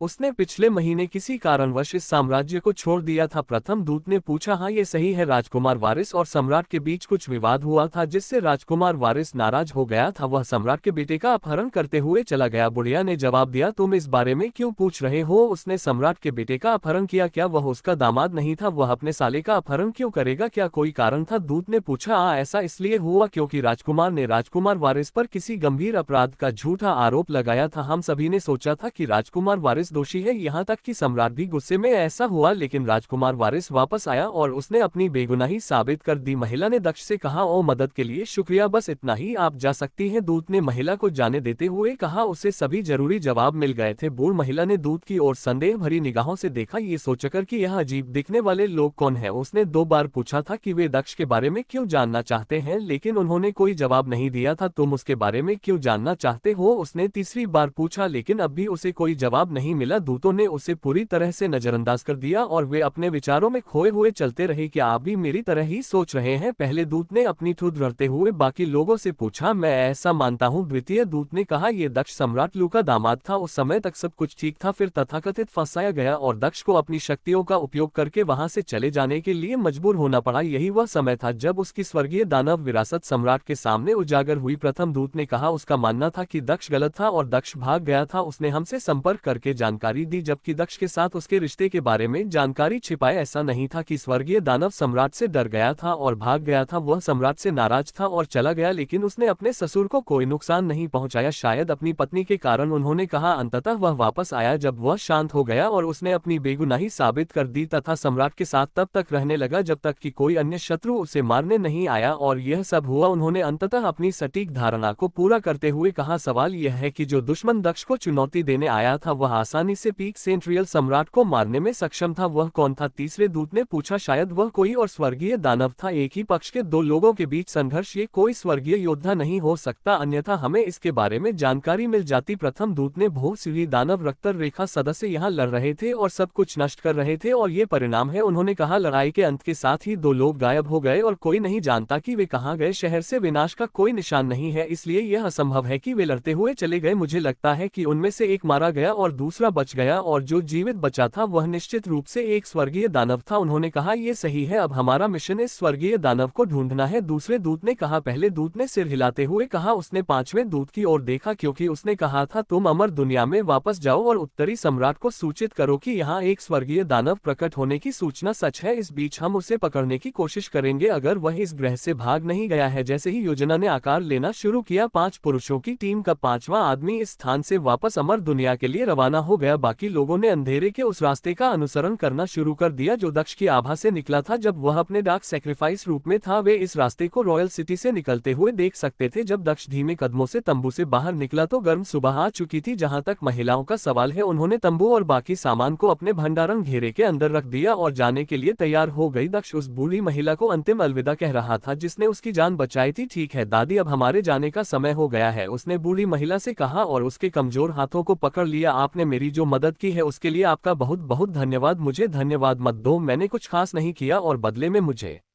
कुछ महीनों के लिए नए लोगों की संगति मिली जिन्होंने मेरे साथ अपने परिवार की तरह व्यवहार किया। यह आदान प्रदान इसके लायक था, बूढ़ी महिला ने दक्ष को जवाब दिया और उसके झुर्रियों भरे चेहरे पर एक शांत मुस्कान थी। अपनी भंडारण अंगूठी से दक्ष ने एक और भंडारण अंगूठी निकाली जो उसने बूढ़ी महिला को दे दी। दादी, यह एक छोटा सा उपहार है, इसमें वह सब कुछ है जिसकी आपको आवश्यकता हो सकती है। दवा, कुछ कीमती सामान जो आपको जरूरत पड़ने पर बेच सके और कुछ ऐसा जो आपकी सुरक्षा भी कर सके। उसने अंगूठी सौंपते हुए कहा, रुको, मुझे खजाने और सोने की जरूरत नहीं है, मेरे जैसी बूढ़ी औरत उसका क्या करेगी? बूढ़ी औरत ने दक्ष से पूछा जबकि वह मना करने की कोशिश कर रही थी। चिंता मत करो दादी, यह अंगूठी एक उपहार है और यह वैसे भी मेरे लिए बेकार है क्योंकि इस अंगूठी में मौजूद खजाने मेरे जैसे मजबूत साधक के लिए किसी काम के नहीं है। जहां तक सोने की बात है वह भी बेकार है क्योंकि वह सोना केवल इसी साम्राज्य में मान्य है। मैं इस साम्राज्य में फिर कभी नहीं लौटूंगा, इसलिए मुझे उसका कोई उपयोग नहीं है, यह मेरे लिए बस जगह की बर्बादी है। दक्ष ने कहा, यह व्यक्त करने की कोशिश करते हुए कि इन चीजों को खोना उसके लिए कोई कोई मायने नहीं रखता। जहाँ तक दवाइयों की बात है, मैं खुद भी थोड़ा बहुत कीमियागर हूँ, इसलिए ऐसी दवाएं मैं आसानी से बना सकता हूँ, इसलिए चिंता मत करो। उन्होंने आगे कहा, उपहार स्वीकार करो नहीं तो मैं परेशान हो जाऊंगा। सांस बूढ़ी महिला के होठों से एक गहरी आह निकली और उसने सिर हिलाया। ठीक है, मैं इसे स्वीकार कर लूंगी, उसने कहा। ये बेहतर है। दक्ष ने पीछे मुड़ने से पहले आखिरी बार कहा, एक बार फिर हर चीज के लिए शुक्रिया, उम्मीद है हम फिर मिलेंगे, उसने कहा। और फिर उसने सर्प सम्राट को बुलाया। वह पहले भी सर्प सम्राट से बात कर चुका था, इसलिए जब वह बड़ा होने लगा तो सर्प सम्राट ने समय की परवाह नहीं की। अपने सामने एक अजगर जैसे सांप को आते देख वृद्ध महिला चौंक गई, क्योंकि वह कुछ कदम पीछे हट गया। वह सोच में पड़ गई कि आखिर ये लोग कौन थे। उनके पास एक ड्रैगन था जो उनकी सवारी था। जहां तक उस आदमी की बात है, वह खजाने को कैंडी की तरह दे रहा था। क्या वह कोई राजकुमार था? आखिर वह कौन था जिसे उसने बचाया था? और वह इतनी गंभीर चोटों से ठीक होने के लिए कितना मजबूत था? ये लोग वे इस दुनिया से बाहर थे क्या? कल्टीवेटर इतने मजबूत थे? उसके गांव के बाहर कोई साधक नहीं था। उसे साधकों से मिलने का मौका बहुत कम मिलता था, और जो साधक मिलते भी थे वे आम लोगों से ज्यादा ताकतवर नहीं थे। लेकिन उसके सामने ये लोग सच्चे साधक जैसे लगते थे। उसे अभी भी याद है कि कैसे मिंग्यू ने गांव में उस लड़के और उसके पूरे गिरोह को पीटा था जिसने उसके सामने अश्लील बातें करने की कोशिश की थी। वह भी मजबूत थी और उनकी बातचीत से ऐसा लग रहा था कि दक्ष उससे कहीं ज्यादा ताकतवर थी। ये लोग, उसके चेहरे पर मुस्कान फैल गई जब उसने उन बातों के बारे में सोचा जो उसके पहले हुई थी। उसे खुशी थी कि उसे ऐसे दयालु कृषकों से मिलने का मौका मिला जो उसके परिवार का हिस्सा बन गए, भले ही थोड़े समय के लिए। वह इन यादों को हमेशा संजोकर रखने वाली थी। उसने अपना हाथ धीरे से हिलाया जब उसने विशालकाय ड्रैगन जैसे जानवर को दक्ष और उसकी पत्नियों को ले जाते हुए देखा। मिंगू और जेक्विन ने भी हाथ हिलाकर जवाब दिया और कहा, काश हम फिर मिलते। दक्षी एकमात्र ऐसा व्यक्ति था जो हाथ नहीं हिला रहा था, क्योंकि वह पहले से ही कमजोर महसूस कर रहा था। वह अपनी मांसपेशियों में जो थोड़ी बहुत रिकवरी हुई थी उसे बचाना नहीं चाहता था। जल्द ही सांप सम्राट बूढ़ी औरत की नजरों से ओझल हो गया। औरत मुस्कुराती हुई अपनी छोटी सी झोपड़ी में वापस चली गई। भगवान उन बच्चों को आशीर्वाद दे, बूढ़ी महिला ने अपने घर के अंदर प्रवेश करने से पहले आखिरी बार कहा। घर में प्रवेश करने के बाद वह बिस्तर पर बैठी और अंत में उसने उस घड़ी को देखा जो उसे दक्ष ने दी थी। दक्ष ने उसे ये भी बताया था कि इसे कैसे खोलना है। जैसे ही उसने इसे खोला, वह आखिरकार देख पाई कि दक्ष उसके लिए क्या छोड़कर गया था। जैसे ही उसने देखा कि वह क्या था, उसकी आंखें चौंक कर चौड़ी हो गई। इतने सारे खजाने और इतना सारा सोना, उसे विश्वास था कि उसकी 10 पीढ़ियां दोनों हाथों से खर्च कर सकती है, और फिर भी उनके पास ये पैसा खत्म नहीं होगा। पैसे बहुत ज्यादा थे। मेरा बेटा इसलिए चला गया क्योंकि उसे पैसे और ऐशो आराम चाहिए था, और यहाँ मेरे पास बहुत सारा पैसा है, लेकिन इसे बांटने वाला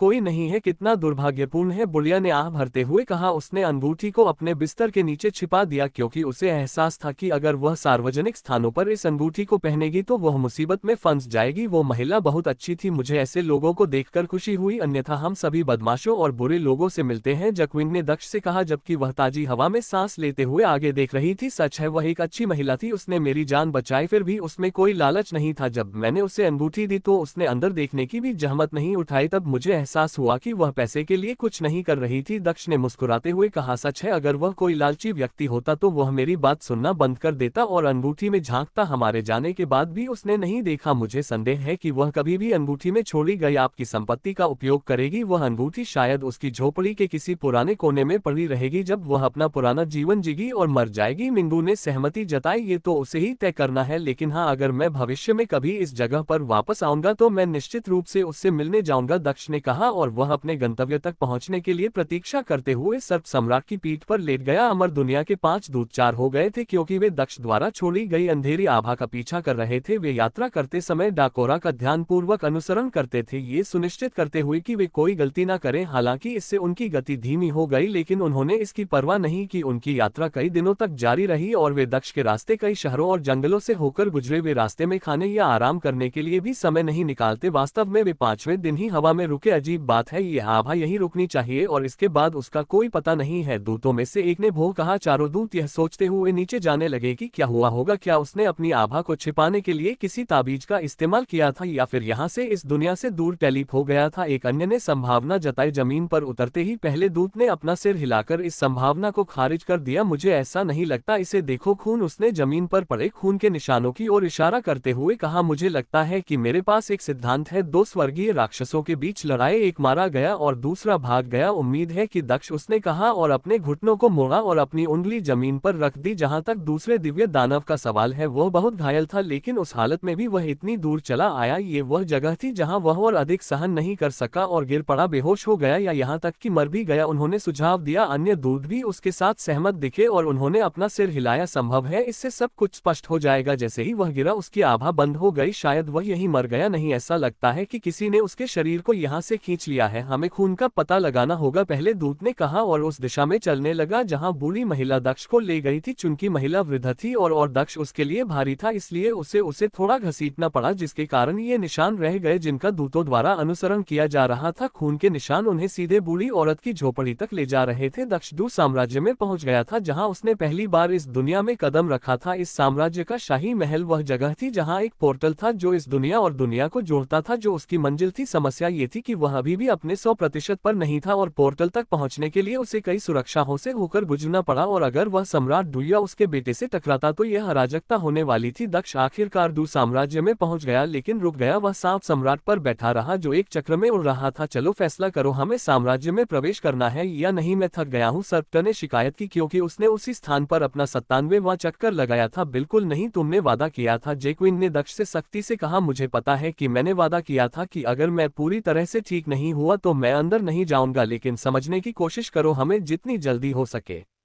उतनी जल्दी निकल जाना चाहिए। इसके अलावा कोई जोखिम नहीं है। मैं अब ठीक से चल सकता हूं और मैं अपने शरीर के अंगों का भी इस्तेमाल कर सकता हूं। बाकी के लिए मैं जल्द ही पूरी तरह से ठीक हो जाऊंगा, दक्ष ने जवाब दिया, अपनी बात समझाने की कोशिश करते हुए। वह जानता था कि उसने वादा किया था कि अगर वह पूरी तरह से ठीक नहीं हुआ तो वह साम्राज्य में प्रवेश नहीं करेगा, लेकिन ऐसा इसलिए था क्योंकि उसे लगा था कि अब तक वह ठीक हो चुका होगा। उसने वास्तव में नहीं सोचा था कि इस वजह से उसे देरी होगी। दुर्भाग्य से उसकी धारणा गलत साबित हुई। उसके शब्द उसे वापस काट रहे थे, शायद वही शब्द जो उसने पिछली बार बहुत हल्के में कहे थे। मिंगू, जैक्विन से कहो कि मैं अंदर जाने के लिए ठीक हूँ। वह तकनीकी तौर पर विरोध नहीं करना चाहती, दक्ष ने मिंगू से कहा और उसे अपनी तरफ खींचने की कोशिश की। अरे मुझे इसमें घसीट की कोशिश मत करो। जब ये तथाकथित वादा किया गया था तब मैं वहां मौजूद भी नहीं थी, इसलिए मैं इस बारे में बात नहीं कर सकती, लेकिन अगर तुमने जैक्विन से कुछ वादा किया है तो उसे तुम्हें इसे तोड़ने देना चाहिए, मिंगू ने जवाब दिया। और उसने इस मामले से अपने हाथ धो लिए। वह किसी का पक्ष लेकर अपने हाथ खराब नहीं करना चाहती थी। तुम, दक्ष ने झन के जवाब पर अपनी आंखें घुमाई। तुम बहुत, दक्ष अपनी बात पूरी भी नहीं कर पाया था कि जैक्विन ने उसे बीच में ही रोक दिया। क्या तुम्हें नहीं पता वह अच्छी है और वादा तोड़ने की कोशिश करने के लिए तुम्हें दोषी न ठहरा कर तुम्हारा साथ दे रही है। मिंगू ने जीकी की बातें सुनकर हंसना शुरू कर दिया क्योंकि उसे निशाना मिल गया था। मिंगू कुछ नहीं बोल रही थी क्योंकि वह जानती थी कि दक्ष यहाँ नुकसान में है, क्योंकि उसने ही वादा किया था। ठीक है, मैं तुम्हें सच बताऊंगा, हारकर दक्ष ने कहा और आखिरकार उसने हार मान ली और बोलना शुरू कर दिया। वास्तव में कुछ दुश्मन हैं जो किसी कारण से मेरी तलाश शुरू कर सकते हैं और वे दुश्मन वास्तव में शक्तिशाली है। मुझे नहीं लगता कि मैं जिस स्थिति में हूँ उसमें मैं उनका सामना कर सकता हूँ। उसने सच्चाई बताना शुरू किया, इसलिए मैं जल्द से जल्द इस दुनिया को छोड़ना चाहता हूँ ताकि मैं उनसे जितना हो सके उतना दूर रह सकूं, क्योंकि वे संत क्षेत्र विशेषज्ञ से भी अधिक शक्तिशाली होंगे। इसलिए मैं जाना चाहता हूँ। पूरी तरह स्वस्थ न होते हुए भी चले जाना अस्वस्थ होते हुए दुश्मनों से लड़ने से कहीं बेहतर है, और जितना अधिक समय मैं यहाँ रहूंगा इसकी संभावना उतनी ही कम होती जाएगी, उसने आह भरते हुए कहा। जब उसने जैक्विन को सच्चाई बताई तो वह उसकी प्रतिक्रिया सुनने के लिए इंतजार करने लगा, लेकिन उसे ये देखकर आश्चर्य हुआ कि वह मुस्कुरा रही थी। तो मैं सही थी, उसने दक्ष से कहा। मुझे पहले से ही लग रहा था कि बिना ठीक हुए भी तुम्हारे यहाँ आने का कोई कारण था, और ऐसा इसलिए नहीं था कि तुम्हें खजाने तक पहुँचने की जल्दी थी। मैं जानती हूँ कि तुम लालची आदमी नहीं हो, उसने आगे कहा। तो ये सच है, तुम अभी भी सुरक्षित नहीं हो और तुमने हमें ये पहले क्यों नहीं बताया, जैक्विन ने पूछा। मैं आप सबको अनावश्यक रूप से परेशान नहीं करना चाहता था, दक्ष ने आह भरते हुए कहा। तुम बेवकूफ हो, तुम हमेशा इस बारे में क्यों चिंता करते हो। तो क्या हुआ अगर हम थोड़ा चिंतित हो गए, कम से कम हम स्थिति से अवगत होंगे। अभी के विपरीत जैक्विन ने दक्ष को डांटा और जवाब दिया, यदि आप हमें सच बताने में संकोच नहीं कर सकते तो क्या हम बेकार नहीं है। मिंगू ने भी कहा, ये सही है, अगर हम आपकी चिंताओं को साझा नहीं कर सकते तो हम यहाँ किस लिए हैं, क्या हम आपके करीबी भी हैं या नहीं। जैक्विन ने दक्ष से पूछा। बेशक तुम मेरे करीब हो, बस इतना ही। ऑफ ठीक है, मेरे पास अभी कोई अच्छा स्पष्टीकरण नहीं है। मुझे लगता है कि तुम मेरे व्यक्तित्व को दोष दे सकते हो, दक्ष ने जवाब दिया और उसने अपनी नजरें छिपाते हुए दूसरी तरफ देखना शुरू कर दिया। ठीक है, चूंकि इस मामले में जाना महत्वपूर्ण है, इसलिए मैं तुम्हें अपना वादा तोड़ने की अनुमति देती हूँ, लेकिन केवल तभी जब तुम बदले में एक और वादा करो कि तुम इसे नहीं तोड़ोगे। जी, क्वीन ने कहा और उसने अपने हाथों को ऐसे मोड़ लिया जैसे वह माँ हो और दक्ष बच्चा हो। कौन सा वादा? दक्ष ने पूछा। उसे आश्चर्य हो रहा था कि वह क्या चाहती है। एक वादा कि तुम बिना किसी नुकसान के इस दुनिया को सफलतापूर्वक छोड़ दोगे। ऐसा तभी करो जब तुम्हें विश्वास हो कि तुम सुरक्षित रहते हुए ऐसा कर सकते हो। क्या तुम वादा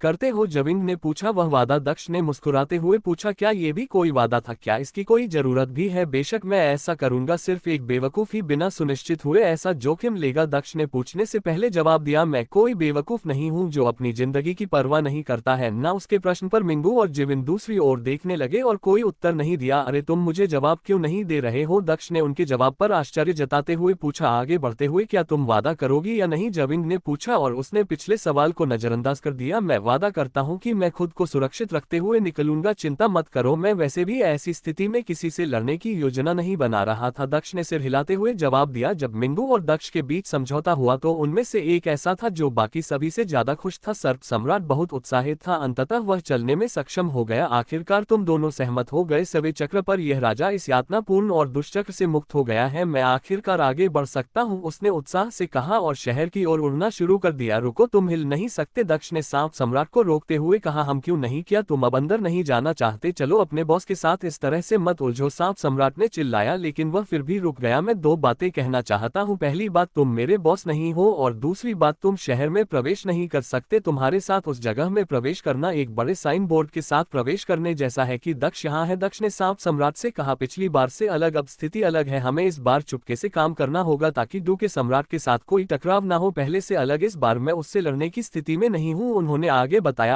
तो फिर तुम मुझे क्यों इधर उधर घुमा रहे थे? अगर तुम ये बहस हार जाते तो तुम अंदर नहीं जाते, अगर तुम जीत जाते तो तुम मेरे साथ अंदर नहीं जाते। हम सभी को बहुत पहले ही उत्तर जाना चाहिए था। कम से कम मैं तुम्हारी नोकझोंक है, हम मेरा मतलब है तुम्हारी बातचीत का आनंद तो ले सकता था जब उसमें मेरी कोई हिस्सेदारी नहीं थी। सांप सम्राट ने दक्ष से पूछा। जब वह नीचे जाने लगा कुछ ही देर बाद वह उसी जगह पर उतरा जहां दक्ष और लड़कियां उतरी थी, क्योंकि यह बिल्कुल मनोरंजन पार्क की सवारी की तरह था, गोल गोल घूमना, और यह मुझे तत्परता का एहसास दिलाता है जो मेरे मामले का वजन उठाने के लिए महत्वपूर्ण था। जब सभी लोग नीचे उतर गए तो आखिरकार दक्ष ने स्नैक सम्राट को जवाब दिया। ऐसे भी केवल आप ही नहीं बल्कि अन्य लोग भी, कोई भी मेरे साथ नहीं जा रहा है, मैं अकेला ही जाऊंगा क्योंकि मैं टेलीप का बहुत अधिक उपयोग करने वाला हूं, उन्होंने आगे कहा। रुको, हम तुम्हारे साथ नहीं आ रहे हैं, मिंग्यू ने आश्चर्यचकित होकर दक्ष से पूछा। तुम नहीं हो? नहीं जी किंग है, जैसा कि मैंने कहा मुझे अपनी चाल में तेजी दिखानी होगी और टेलीप करना होगा, तुम सबके साथ यह असंभव हो जाएगा, दक्ष ने समझाया। झकविंग ने अपना मुंह खोला और कुछ कहने की कोशिश की लेकिन कोई परंतु नहीं। अगर मैं बिना किसी विवाद में पड़े निकलना चाहता हूं तो यह महत्वपूर्ण है, दक्ष ने झकविन की बात को बीच में ही काटते हुए कहा। ठीक है, दक्ष के तार्किक तर्क के आगे कोई और रास्ता ना बचते हुए झकविन और मिंगू अंततः सहमत हो गए। अच्छी लड़कियां, किसी बात की चिंता मत करो, मैं जल्द ही इस दुनिया से चला जाऊंगा, दक्ष ने दोनों महिलाओं को गले लगाते हुए कहा और फिर बिना ज्यादा बात किए उन्हें वापस भेज दिया। यहाँ समय का बहुत महत्व था, उसे कोई अंदाजा नहीं था कि अमर दुनिया के दूत यहाँ थे या नहीं, इसलिए वह सिर्फ यही मानकर चल रहा था कि वे पहले से ही यहाँ है और वे उसकी तलाश में है। इस विचार को ध्यान में रखते हुए वह यहाँ से जितनी जल्दी हो सके निकल जाना चाहता था। क्या मैं फिर से दुपट्टा बन जाऊं तब मैं टेलीपोर्टेशन पर तुम्हारे साथ चल सकता हूँ? स्नैक मोनाक ने अचानक पूछा। जब उसने दक्ष को अपनी ओर बढ़ते देखा वह वापस नहीं जाना चाहता था। ओह, दक्ष को सांप सम्राट के सुझाव पर आश्चर्य हुआ, लेकिन यह उचित लग रहा था, दिलचस्प सुझाव, और मैं इसकी अनुमति भी दे सकता हूँ, लेकिन केवल तभी जब तुम इस दौरान अपना मुंह बंद रखने के लिए सहमत हो। बेशक मैं ऐसा करूंगा, मैं सबसे कम बोलने वाला व्यक्ति हूँ जिसे मैं जानता हूँ, मेरी चिंता मत करो,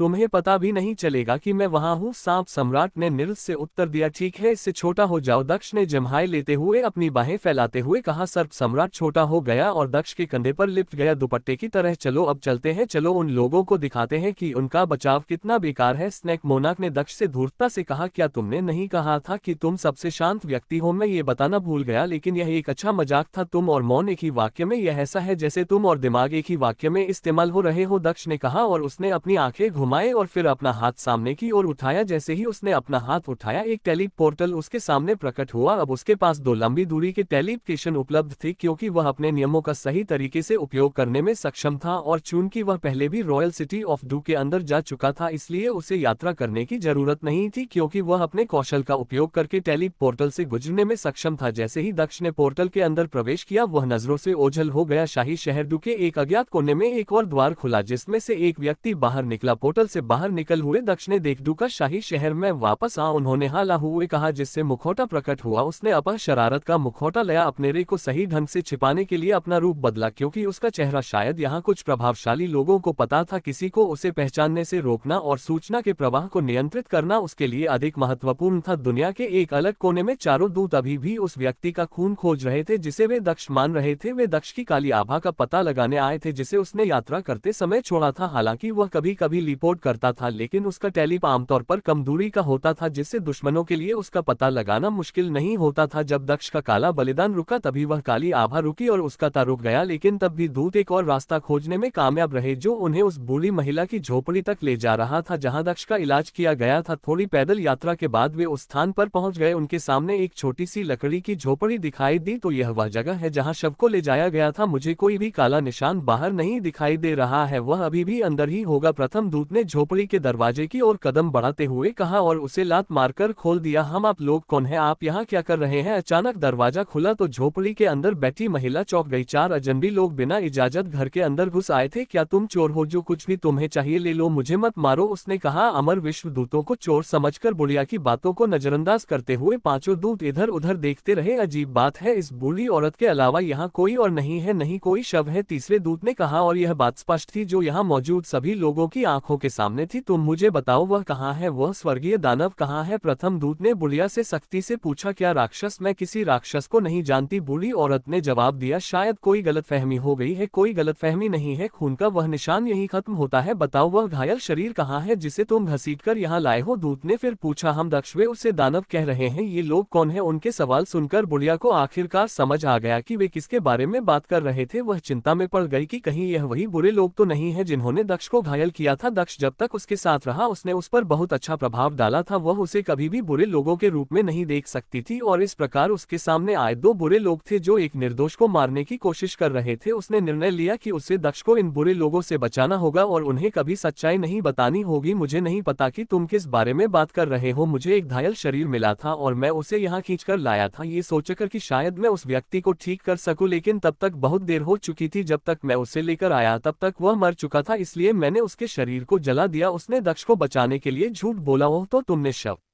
जला दिया? क्या तुम जानते हो कि वह काले बालों वाला, चांदी जैसी आंखों वाला लड़का कौन था? बिना कुछ जाने तुमने उसका शव जला दिया? प्रथम दूत ने चुपके से ये देखने के लिए पूछा कि क्या यहाँ आने वाला व्यक्ति वास्तव में दक्ष था या लड़ाई में शामिल दूसरा व्यक्ति। उन्होंने सीधे तौर पर उस व्यक्ति का रूप रंग नहीं पूछा, क्योंकि उनका मानना था कि महिला भी उनका वही वर्णन करेगी। मैं कैसे जानूं कि वह कौन था? मैंने एक घायल शरीर देखा, उसे बचाने की कोशिश की और असफल रही। ऐसा नहीं है कि मैं किसी मृत व्यक्ति से पूछ सकती थी कि वह कौन था। बुढ़िया ने आह भरते हुए उत्तर दिया। सच है, ऐसा नहीं है कि आप दक्ष से पूछ सकते थे कि वह कौन था? प्रथम दूत ने महिला से सहमति जताते हुए हाथ जोड़ते हुए कहा। तो तुमने उसका शव कहाँ जलाया? क्या हम वह जगह देख सकते हैं? उसने आगे पूछा। हाँ हाँ, बूढ़ी महिला ने सिर हिलाया और झोपड़ी से बाहर चलने लगी। अन्य दूत भी उसके पीछे चलने लगे। तुम उसके घर जाकर देखो कि क्या तुम्हें दक्ष के बारे में कुछ संदिग्ध लगता है? प्रथम दूत ने चौथे दूत से कहा, ये सुनिश्चित करते हुए कि बूढ़ी औरत ने उनकी बातें नहीं सुनी। बिना दोबारा पूछे चौथा दूत धीरे धीरे पीछे मुड़ा और समूह से अलग होकर वापस चलने लगा। वह उस महिला की छोटी सी झोपड़ी के पास वापस गया और अंदर प्रवेश कर अपनी खोज शुरू की। चूक वह छोटी झोपड़ी बहुत बड़ी नहीं थी, इसलिए उसे खोज पूरी करने में ज्यादा समय नहीं लगा और अंततः वह चीज मिल गई जिसे वे खोज रहे थे। एक नश्वर महिला जिसके पास एक भंडारण अंगूठी है जिसमें बहुत सारे खजाने हैं। हाँ, दिलचस्प है। हालांकि यहाँ और कुछ नहीं है। मुझे लगता है कि यहाँ खोज समाप्त हो गई है, चौथे दूत ने कहा और फिर झोपड़ी से निकल गया। जल्द ही अन्य दूतों के साथ मिल गया। तो यह वह जगह है जहाँ आपने शव को जलाया था। दूत ने तालाब के किनारे की ओर ओर देखते हुए पूछा, हाँ यही वह स्थान था। वृद्ध महिला ने एक ऐसे स्थान की ओर इशारा करते हुए कहा जहाँ घास आदि कुछ भी नहीं था, जगह जगह जलने के निशान मौजूद थे। ओह, मुझे यहाँ कोई राख नहीं दिख रही है, क्या यहाँ कुछ नहीं होना चाहिए? प्रथम दूत ने भो सिकुड़ा गड़े पानी में मिल गया। प्रथम दूत ने अपनी थोड़ी रगड़ हुए कहा, हाँ। बूढ़ी औरत ने फिर दोहराया, क्या मैं आपसे कुछ पूछ सकता हूँ? आप हमें क्या समझते हैं, बेवकूफ जो किसी भी बात पर विश्वास कर लेंगे, या बच्चे? कृपया उत्तर दे। प्रथम दूत ने कहा। क्या? बूढ़ी औरत ने बिना कुछ समझे पूछा। मुझे कहना होगा कि एक मनुष्य के रूप में आप झूठ बोलने में बहुत अच्छे हैं, लेकिन आप अभी भी इतने अच्छे नहीं हैं कि हमें ये देखने के लिए किसी कलाकृति की आवश्यकता हो कि आप झूठ बोल रहे हैं या नहीं। प्रथम दूत ने कहा और उसके चेहरे की मुस्कान गायब हो गई। तो क्या तुम मुझे बता रहे हो कि क्या हुआ था, या मैं तुम्हें मार दूं और तुम्हारे भूत से पूछूं? उसने आगे पूछा। तुम क्या कह रहे हो? मैं समझी नहीं। बूढ़ी औरत ने फिर से अज्ञानता से काम लिया और एक कदम पीछे हट गई। मैं पूछ रहा हूँ कि क्या तुम मुझे सच बताओगे या मैं पहले तुम्हें मार दूं? पीछे से भी वही आवाज आई। पीछे मुड़कर महिला ने देखा कि पीछे वही आदमी खड़ा है जो पहले उसके सामने बैठा था। इससे पहले कि वह अपने होंठ खोल पाती, उस आदमी ने उसका गला पकड़ लिया और उसे हवा में उठाने लगा। उस समय चौथा दूत भी प्रथम दूत के पास आ पहुंचा। तुम्हें क्या मिला? प्रथम दूत ने चौथे से पूछा। यह अंगूठी, मेरा मानना है कि यह किसी की जान बचाने के लिए किसी की ओर से उपहार है। मैं इसमें उस आदमी की आभा देख सकता हूँ, चौथे दूत ने कहा और अपने हाथ को ऊपर उठाकर अपने हाथ में रखी अंगूठी दिखाए। एक क्षण भी इंतजार किए बिना उसने अंगूठी के अंदर रखे सारे खजाने बाहर निकाल लिए। अंगूठी में बहुत सारे खजाने हैं, लेकिन ये सबसे कीमती खजाना नहीं है जो एक स्वर्गीय दानव के पास हो सकता है। अंगूठी भी बहुत उच्च गुणवत्ता की नहीं है। ऐसा लगता है कि उसने उसे जाने से पहले उपहार के रूप में वे खजाने दे दिए जिनकी उसे जरूरत नहीं थी। उसने कहा जब उसने चारों और सभी खजानों को देखा, ये तुम गलत हो, मैंने उसके शव को जलाने से पहले उसके शरीर से यह समय लिया था। महिला ने फिर जोर दिया। बूढ़ी औरत, मुझे लगता है कि तुमने नहीं सुना कि उसने क्या कहा। यह उस स्वर्गीय दानव की मुख्य अंगूठी नहीं है, हम इस बारे में लगभग निश्चित हैं, इसलिए हमें ये बहाना मत दो कि तुमने उसकी मृतदेह से अंगूठी निकाली है। अगर तुमने ऐसा किया होता तो तुम्हें यह अंगूठी नहीं मिलती, बल्कि कि उसकी अधिक कीमती अंगूठी मिलती। प्रथम दूत ने मुस्कुराते हुए कहा, हमें पहले से ही पता था कि आप झूठ बोल रहे हैं, लेकिन अब आपका झूठ कुछ ज्यादा ही स्पष्ट हो रहा है। दूसरे दूत ने बीच में बोलते हुए कहा, ईमानदारी से कहूं तो इस समय हमें तुम्हारी जरूरत भी नहीं है। यह अंगूठी हमें उस आदमी तक पहुंचाने के लिए काफी है, लेकिन फिर भी मैं तुम्हारा जवाब सुनना चाहूंगा। वह कहाँ जा रहा था? प्रथम दूत ने फिर पूछा। बूढ़ी औरत समझ गई कि वह पकड़ी गई है और उन्हें सच्चाई पता है, लेकिन जब उन्होंने कहा कि वे अंगूठी के साथ दक्ष को ढूंढ सकते हैं तो उसने उन पर विश्वास नहीं किया, अन्यथा वे उससे जवाब नहीं पूछते। उसे लगा कि वे उससे जवाब पाने के लिए झांसा दे रहे हैं। मुझे नहीं पता कि वह कहाँ जा रहा था, क्योंकि वह पहले ही मर चुका है। तुम मुझ पर विश्वास नहीं करते, ये ठीक है। तुम मुझे मारना चाहते हो, ये भी ठीक है। मैं पहले से ही एक बुरी औरत हूँ, मेरे जीवन के बमुश्किल कुछ दिन बचे हैं, अपना सबसे बुरा करो। उसने कहा, अभी भी जोर देकर कह रही थी कि दक्ष मर चुका है। अपने जीवन की परवाह किए बिना तो तुमने एक स्वर्गीय दानव का साथ देने का फैसला किया है। बहुत बुरा हुआ, तो फिर नरक में जाकर खूब मौज करो, वही जगह जहाँ हम उस स्वर्गीय दानव को जल्द ही भेजने वाले हैं। प्रथम दूत ने कहा और अपनी पकड़ को थोड़ा और मजबूत किया तथा अपनी हथेली को कसते हुए महिला की गर्दन को कुचल दिया। जैसे ही उसकी गर्दन कुचली गई, महिला की मौत हो गई। उसे अभी भी यकीन नहीं हो रहा था उन्होंने वास्तव में उसे मार डाला। क्या इसका मतलब ये था कि जब उन्होंने कहा कि वे अनूठी के साथ दक्ष का पता लगा सकते हैं तो वे झूठ नहीं बोल रहे थे? अगर वे उसे पा सकते हैं तो वे निश्चित रूप से उसे मार सकते हैं। आखिरकार दक्ष घायल हो गया था। दक्ष ने अपना रूप बदलते हुए डुके शाही शहर में प्रवेश किया। उनका मानना था कि वह अभी भी किसी से लड़ने के लिए पूरी तरह से तैयार नहीं थे। उनका स्वास्थ्य अभी भी कमजोर था, यही वजह थी कि वह रॉयल सिटी की ओर बढ़ते हुए किसी भी संघर्ष और यहाँ तक कि गार्ड से भी बच रहे थे। उनका मानना था कि उन्हें रॉयल पैलेस के अंदर कुछ टैलिप की जरूरत थी। उसके बाद ही वे उस कमरे में पहुंचे जिसमें टैलिप पोर्टल था। सौभाग्य से उन्हें इन टैलिप स्टेशन की जरूरत थी, क्योंकि पिछली बार जब वे वहां पहुंचे थे तो वे उस टैलिप संरचना से बाहर निकल चुके थे। टैलिप करने की सभी शर्तें पूरी हो चुकी थी। यदि वह कर सकता तो वह कई टैलिप स्टेशन के बजाय सीधे फॉर्मेशन रूम में टैलिप हो जाता, लेकिन 200 मीटर की छोटी दूरी की टैलिप स्टेशन सीमा समस्या थी। शाही महल बहुत अधिक लंबा था और कुछ गलियारे स्वयं सैकड़ों मीटर लंबे थे। पिछली बार उसने वे स्थान भी देखे थे जहां पहरेदार खड़े थे। वह केवल यही उम्मीद कर सकता था कि पहरेदार अभी भी उन्हीं स्थानों पर होंगे, क्योंकि इससे उसके लिए चीजें आसान हो जाएंगी। जब वह शहर से गुजर रहा था तो उसने दूर से एक व्यक्ति को एक दुकान के प्रवेश द्वार पर खड़ा देखा। वह लड़का, क्या ये वही नहीं है जो शाही महल में था? और जब मैं टैलिप रूम से निकला था तब वहां चक्कर लगा रहा था। जब उसने गार्ड की वर्दी पहने हुए आदमी को देखा तो उसके चेहरे पर आश्चर्य की लकीर उभर आई। उसे याद आया कि पिछली बार जब वह शहर में आया था तो उसने उस आदमी को देखा था। वह व्यक्ति उच्च पदस्थ रॉयल गार्डों में से एक था जिसे रॉयल पैलेस में कहीं भी सुरक्षा की जांच करने के लिए आने जाने की अनुमति थी। मुझे लगता है मैं जानता हूं कि तुम क्या सोच रहे हो, तुम्हें फिर से सोचना चाहिए, तुम संघर्ष के लिए किसी भी हालत में नहीं हो। दक्ष के कुछ कहने से पहले ही न ने कहा, तुम्हें क्या लगता है मैं क्या करने जा रहा हूं? दक्ष ने प्रसन्नता पूर्वक पूछा, तुम उसे बाहर ले जाना चाहते हो और उसकी जगह लेना चाहते हो? जून ने कहा, क्या मैं सही नहीं कह रहा हूँ? हाँ हाँ हाँ, आप मुझे बहुत अच्छी तरह से जानते हैं। दक्ष ने मुस्कुराते हुए कहा, ये सही है, मुझे यकीन नहीं है कि पिछली बार की तरह उसी जगह पर होंगे। क्या होगा अगर मैं एक गलियारे में टेलीप करता हूँ और वह जगह इस बार गाद से भरी हुई है? उसने आगे पूछा, मुझे न केवल उन सभी के खिलाफ लड़ना होगा बल्कि सम्राट और अन्य भी दिखाई देंगे और हमला करना शुरू कर देंगे। मैं भी उसके साथ कोई विवाद नहीं करना चाहता, लेकिन समस्या यह है कि यह सफलता का सबसे अच्छा संभव मार्ग है। गार्डों को ये समझाने की कोशिश करने के बजाय कि एक अजन भी उनके सामने क्यों आया, मैं किसी ऐसे व्यक्ति के रूप में अंदर जा सकता हूं जिसे वे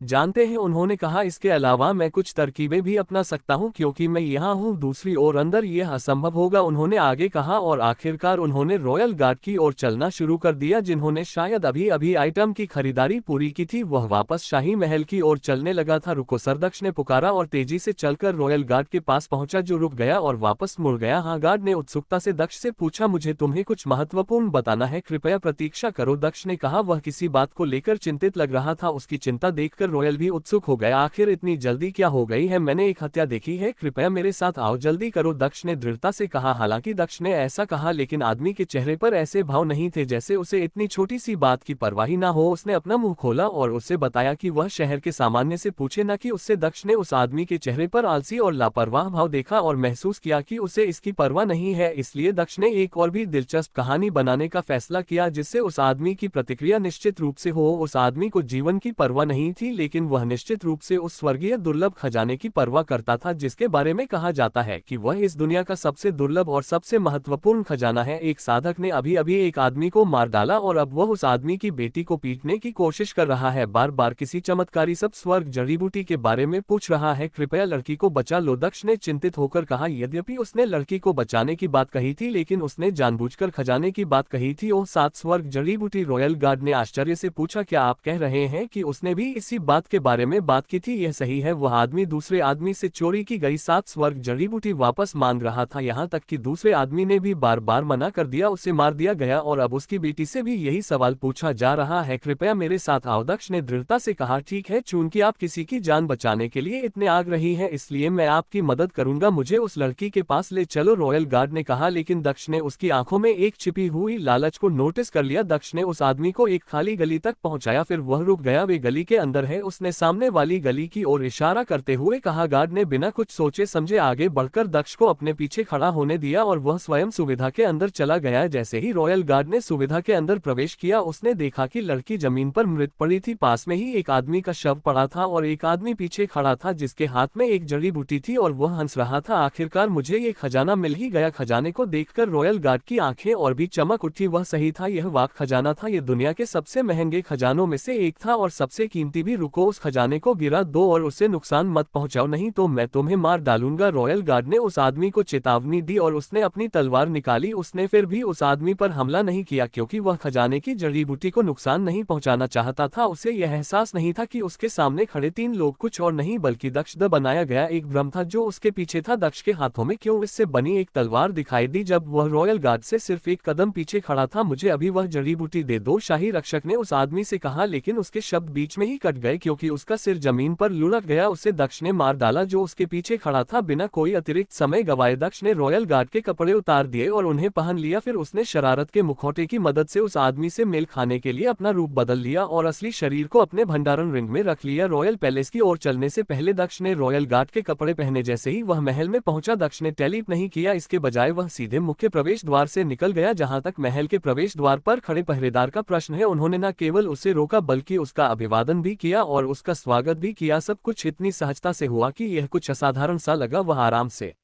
महल के अंदर चला गया और पोर्टल रूम की ओर बढ़ा, ऐसा दिखावा करते हुए जैसे वह ये देखने के लिए दौरे पर था कि सब कुछ ठीक है या नहीं। दक्ष को भी थोड़ी राहत महसूस हुई जब वह गार्डों की स्थिति देखकर आगे बढ़ा तो यहाँ और भी है और उनकी स्थिति थोड़ी अलग है। ऐसा लगता है कि मैंने जो निर्णय लिया वह सही था, अगर मैं टेलीप होता तो मैं उनसे ठीक पहले उतर जाता। उसने राहत की सांस लेते हुए सोचा। वह द्वार कक्ष का लगभग आधा रास्ता तय कर चुका था जब उसने देखा कि सम्राट उसकी ओर आ रहा है। डू साम्राज्य के सम्राट को अचानक देखकर उसका दिल धड़क उठा। वह व्यक्ति जिसके साथ वह पहले भिड़ चुका था डू का शाही सम्राट था, साम्राज्य का सबसे ताकतवर आदमी, शीर्ष संत क्षेत्र विशेषज्ञों में से एक। अगर दक्ष पूरी तरह से ठीक होता तो उसे सम्राट की चिंता नहीं होती, क्योंकि उसे लगता था कि वह उनसे ज्यादा ताकतवर दुश्मनों से भी निपट सकता है। लेकिन उसकी मौजूदा हालत में सम्राट के बेटे के साथ संघर्ष भी उसके लिए परेशानी भरा होने वाला था। पिता का सामना करना तो दूर की बात थी। नमस्कार महामहिम महाराज अमर रहे। जैसे ही सम्राट गलियारे से गुजरे सभी पहरेदार ने उनका अभिवादन किया। मैं संदेह नहीं कर सकता, नहीं तो उसे पता चल जाएगा कि मैं असली नहीं हूँ, मुझे ये भूमिका निभानी होगी, दक्ष ने सोचा और वह शांत गति से चलने लगा। जैसे ही वह सम्राट के पास पहुंचा उसने सम्राट डू को भी नमस्कार किया, जिन्होंने प्रतिक्रिया में आलस से सिर हिलाया और दक्ष पर ज्यादा ध्यान नहीं दिया, जो एक साधारण गार्ड की तरह दिख रहा था जिसे उसने कुछ बार पहले देखा था। सम्राट बिना कुछ सोचे समझे चले गए। जैसे ही दक्ष सम्राट के पास से गुजरा उसने राहत की सांस ली। वह सबसे बुरे समय में एक आपदा का सामना कर रहा था। सौभाग्य से उसने टेलीपेशन के बारे में नहीं सोचा था, अन्यथा उसके लिए चीजें और भी बुरी हो सकती थी। उसके पास सम्राट के सामने सीधे टेलीप होने का मौका था, जो किसी कारण से गलियारे में चल रहा था। देखा जुन, कभी कभी उच्च जोखिम वास्तव में उपयोगी हो सकते हैं। दक्ष ने जुन से बात करते हुए अपने विचारों के माध्यम से कहा, मुझे लगता है कि इस बार तुम सही थे, यह अच्छा था कि तुमने अपना रूप और कपड़े बदल लिए। जून ने दक्ष से सहमति जताते हुए कहा, मुझे कहना चाहिए कभी कभी तुम भी कुछ बेहतरीन विचार लेकर आ सकते हो, क्योंकि भले ही वे जोखिम भरे हो लेकिन वे कारगर साबित होते हैं। कुछ और चक्कर लगाने के बाद वह आखिरकार उस कमरे के सामने पहुंच गया जहां से वह पिछली बार निकला था। टेलीपेशन पोर्टल दरवाजे के दूसरी तरफ था। आप यहाँ पर क्या कर रहे हैं? फॉर्मेशन रूम के प्रवेश द्वार पर दो गार्ड खड़े होकर उसकी रखवाली कर रहे थे। मैं तुम्हें सूचित करने आया हूँ, महामहिम ने तुम्हें बुलाया है, कृपया सिंहासन कक्ष में उनसे मिलो। इस बीच मुझे यहाँ तुम्हारे लिए खड़ा रहना है, दक्ष ने झूठ बोलते हुए समझाया। ओह महामहिम, हमसे बात करना चाहते हैं, क्या हमने कुछ गलत किया है? दोनों गार्डों ने दक्ष से पूछा, जो चिंतित लग रहे थे। मुझे नहीं पता, लेकिन वह थोड़ा गंभीर लग रहा था, मुझे उसे और अधिक इंतजार नहीं करवाना चाहिए था, दक्ष ने जवाब दिया। हम उससे तुरंत मिलेंगे, उम्मीद है कि यह कुछ बुरा नहीं होगा, गार्डों ने जवाब दिया और कमरे की सुरक्षा दक्ष के हाथों में छोड़कर चले गए। ऐसा लग रहा था जैसे उन्होंने सोने की रखवाली का काम चोरों को ही सौंप दिया हो। जब दूसरे पहरेदार चले गए तो दक्ष के चेहरे पर गंभीर भाव थे, लेकिन जैसे ही वे उसकी नजरों से ओझल हुए उसके चेहरे पर मुस्कान लौट आई। उसने दरवाजा धक्का देकर खोला और दरवाजा बंद करने से पहले पोर्टल रूम के अंदर कदम रखा। वह स्पेशियल फॉर्मेशन के शीर्ष पर पहुंचा जो जमीन पर चमक रहा था। कुछ ही सेकंड में यह संरचना चमकने लगी जिसने पूरे कमरे को भर दिया, जिससे दक्ष को अपनी आंखें बंद करनी पड़ी। वह महसूस कर सकता था कि उसका शरीर अंतरिक्ष के ताने बाने से गुजर रहा है, इससे पहले कि रोशनी गायब हो जाए। जैसे ही उसने अपनी आंखें खोली उसे एहसास हुआ कि वह एक अलग कमरे में खड़ा था, लेकिन किसी अनजान कमरे में नहीं। वह पहले भी इस कमरे में आ चुका था जब वह कियान यू और अन्य लोगों के साथ इस दुनिया को छोड़ रहा था। दक्ष ने सर्प सम्राट को बाहर निकाला जिसे उसने अपने भंडारण रिंग के अंदर भेजा था। जब उसे एहसास हुआ कि उसे एक का वेश धारण करना होगा, अब जब वह फिर से सांप सम्राट के रूप में बाहर आया तो लगातार बातचीत फिर से शुरू हो गई, जिसमें सांप सम्राट ने दक्ष को उसे ओबावाना जा रहा हूं, अगर मैं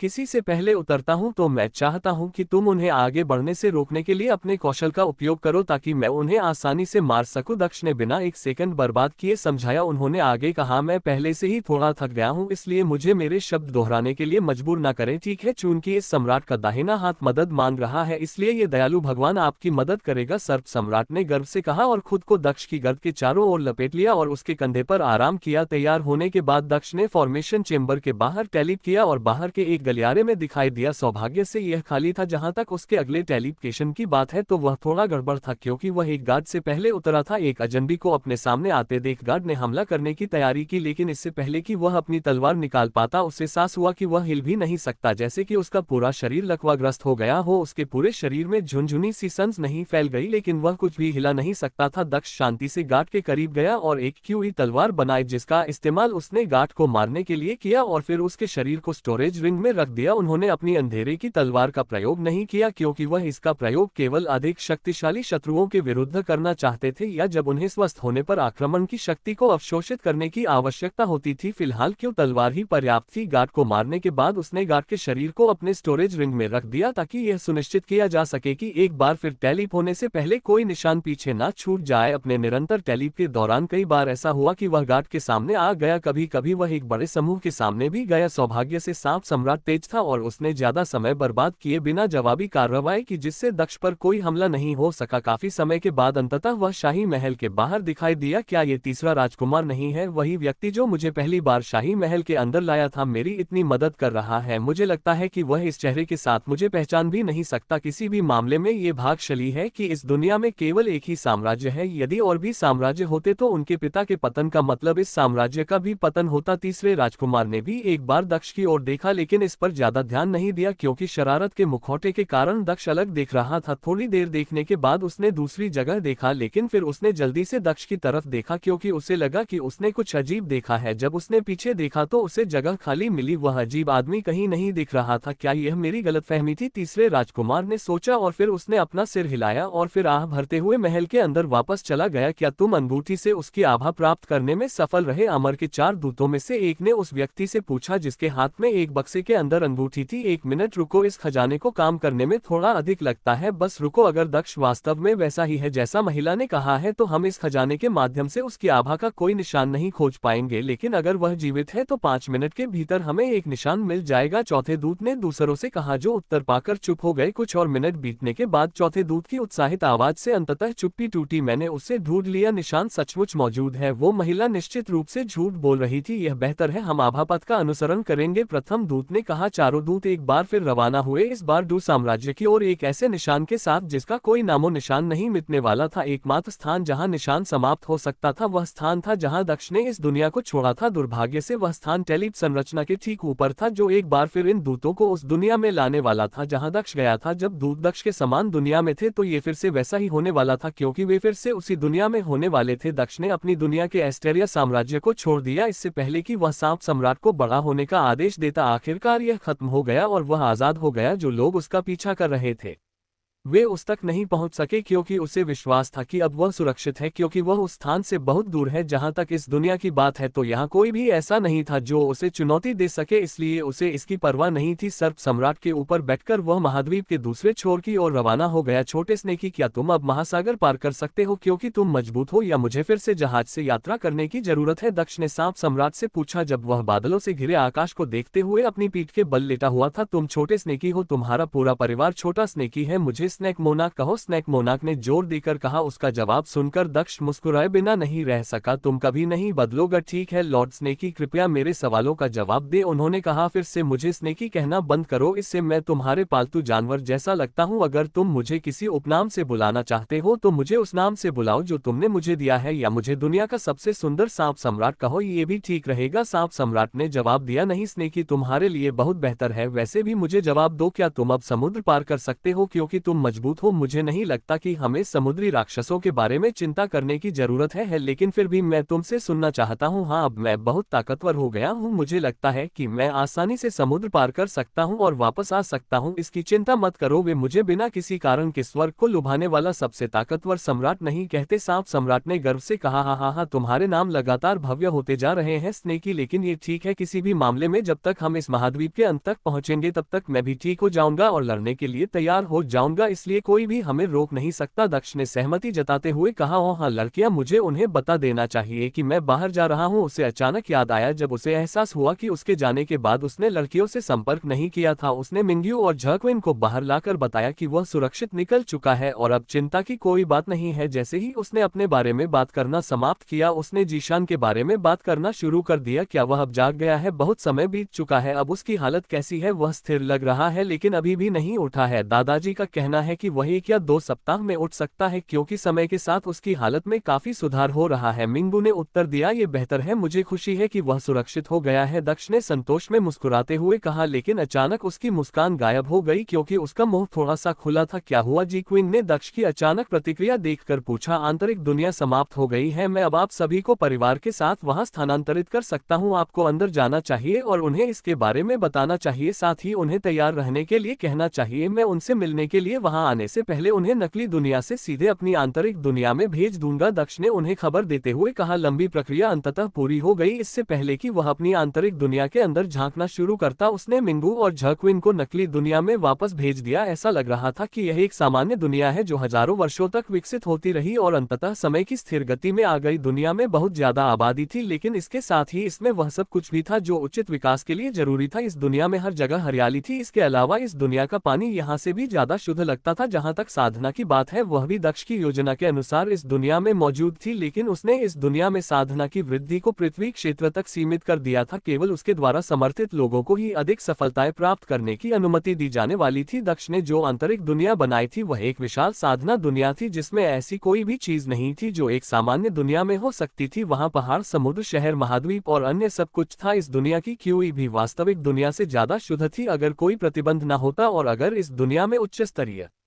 साधना कौशल फैला होता तो ये बहुत संभव था कि लोग स्वर्ग के दायरे तक भी पहुंच जाते। हालांकि दक्ष ने न केवल इस दुनिया में साधना की संभावनाओं को सीमित किया, बल्कि उसने खुद को दूसरों को सीमा से आगे बढ़ने की अनुमति देने का नियंत्रण भी दिया। हालांकि उन्होंने यह अधिकार किसी को नहीं दिया ताकि यह सुनिश्चित हो सके कि कोई भी उनके परिवार के खिलाफ खड़ा न हो सके। केवल अपने परिवार के बढ़ने के साथ ही वह दहलीज बढ़ाने जा रहा था। चूंकि उसके परिवार के सदस्य स्वर्ग क्षेत्र के साधक बन गए थे, इसलिए उसने पृथ्वी क्षेत्र में दहलीज को बनाए रखा। जैसा कि उसने तय किया था कि जैसे ही उसका परिवार संत क्षेत्र में प्रवेश करेगा, वह स्वर्ग क्षेत्र में जाने के लिए दूसरों के लिए दुनिया की दहलीज को बढ़ा देगा। मिंग्यू और झक्विन ने दुनिया में प्रवेश किया और उन्हें वह सब बताया जो दक्ष ने उन्हें बताया था। ये समाचार सुनकर कि उन्हें वास्तविक दुनिया में स्थानांतरित किया जा रहा है, इस दुनिया के लोग कुछ हद तक उत्साहित थे, विशेष रूप से परी कबीले के लोग जिन्हें यहाँ लाया गया था। दक्ष का परिवार भी खुश लग रहा था क्योंकि वे न केवल नए लोगों से मिलने जा रहे थे और अंततः भीड़ और समाज के साथ घुलने मिलने जा रहे थे, बल्कि सबसे महत्वपूर्ण बात यह थी कि दक्ष की वजह से अब दक्ष दुनिया में नियमित रूप से उनसे मिलने में सक्षम था। वे आखिरकार अपने पुराने दिनों का अनुभव कर सकते थे जब वे अपने परिवार के साथ समय बिताते थे। चीजें सामान्य होने जा रही थी, आखिरकार शांति वापस आने वाली थी। सभी ने उन चीजों को तैयार करना शुरू कर दिया जिन्हें वे अपने साथ नई दुनिया में ले जाना चाहते थे। सभी लोग अंततः जाने के लिए तैयार हो गए और सामान को भंडारण कक्ष में रख दिया गया। दक्ष नकली दुनिया के अंदर नजर रख रहा था, सभी के तैयार होने का इंतजार कर रहा था। जब सभी ने अपना काम पूरा कर लिया तो उसने तुरंत काम शुरू कर दिया। उसने सभी को एक साथ ही वर्ल्ड में भेजा, लेकिन उसने उन्हें इन वर्ल्ड के सबसे साधन संपन्न शहर के अंदर नहीं भेजा, उसने उन्हें शहर के बाहर ही टैलिप किया था। तेज प्रताप ने अपने आसपास के खालीपन को देखा, दूर दूर तक उन्हें एक शहर दिखाई दे रहा था। उसने हमें यहाँ भेजा है, शहर में क्यों नहीं? महेंद्र प्रताप ने उलझन में पूछा। चलो यही प्रतीक्षा करते हैं और शहर में प्रवेश नहीं करते। मुझे लगता है कि हमें यहाँ भेजने के पीछे उसका कोई कारण होगा। तेज प्रताप ने सिर हिलाते हुए कहा, दादाजी सही कह रहे हैं। जैसे ही यह शब्द लांगरेन के घर से निकले, एक और आवाज उनके चारों ओर गूंजने लगी। उसके बाद एक शरीर उनके सामने आकार लेने लगा जो अंततः दक्ष जैसा दिखने लगा। लिटिल गाय, तुम यहाँ हो, यहाँ आओ, तेज प्रताप ने हंसते हुए कहा और तुरंत दक्ष को गले लगा लिया। जैसे ही तेज प्रताप ने दक्ष को मुक्त किया, उसे और भी कसकर गले लगा लिया गया। आखिरकार तुम हमारे साथ हो, पल्लवी ने दक्ष से कहा और उसे ऐसे गले लगाया जैसे उसने सालों से ऐसा नहीं किया हो। चिंता मत करो माँ, अब मैं अक्सर यहाँ आ सकता हूँ। मैं इस दुनिया का भगवान हूँ, मैं यहाँ के कानूनों को नियंत्रित कर सकता हूँ और खुद को प्रकट करके चला सकता हूँ। यहाँ मुझ पर कोई प्रतिबंध नहीं है। दक्ष ने अपनी माँ को गले लगाते हुए कहा, मुझे भी तुम्हारी बहुत याद आती थी। एक लंबे आलिंगन के बाद उसने अपनी माँ को मुक्त किया और महेंद्र प्रताप की ओर देखा जो बेहोश जीशान को अपनी बाहों में उठाए हुए था। पिताजी क्या आप ठीक है? दक्ष ने अपने पिता से पूछा जबकि उसने जीशान की कलाई पर अपनी उंगली रखी, उसके शरीर का परीक्षण किया। अब जब तुम यहाँ हो तो मैं ठीक हूँ। जहाँ तक तुम्हारे दोस्त की बात है, मैं उस पर भी नजर रख रहा हूँ, वह भी काफी स्थिर लग रहा है, उसे जल्द ही उठ जाना चाहिए। महेंद्र प्रताप ने मुस्कुराते हुए जवाब दिया। उसने दक्ष को गले नहीं लगाया क्योंकि जीशान उसकी बाहों में थी। तुम सही हो, उसका शरीर ठीक है। जहाँ तक उसकी चेतना का सवाल है, वह देख सकता है कि वह जागने लगी है, जल्द ही वह बाहर आ जाएगा। वैसे भी इस दुनिया में लोग हैं, यह एक सामान्य दुनिया से अलग नहीं है, इसलिए यहाँ आप सभी के लिए कोई जोखिम नहीं है, कोई भी आपको या उसे नुकसान नहीं पहुंचा पाएगा। सभी कठिन समय खत्म हो गए हैं। दक्ष ने अपने दोस्त की कलाई को मुक्त करते हुए कहा, तुम एक स्वर्गीय क्षेत्र साधक बन गए और यहाँ तक कि इतनी भव्य आंतरिक दुनिया का निर्माण भी किया। मैं वर्णन नहीं कर सकता कि मैं कितना आश्चर्यचकित और गौरवान्वित हूँ। महेंद्र प्रताप प्रताप ने गर्व से दक्ष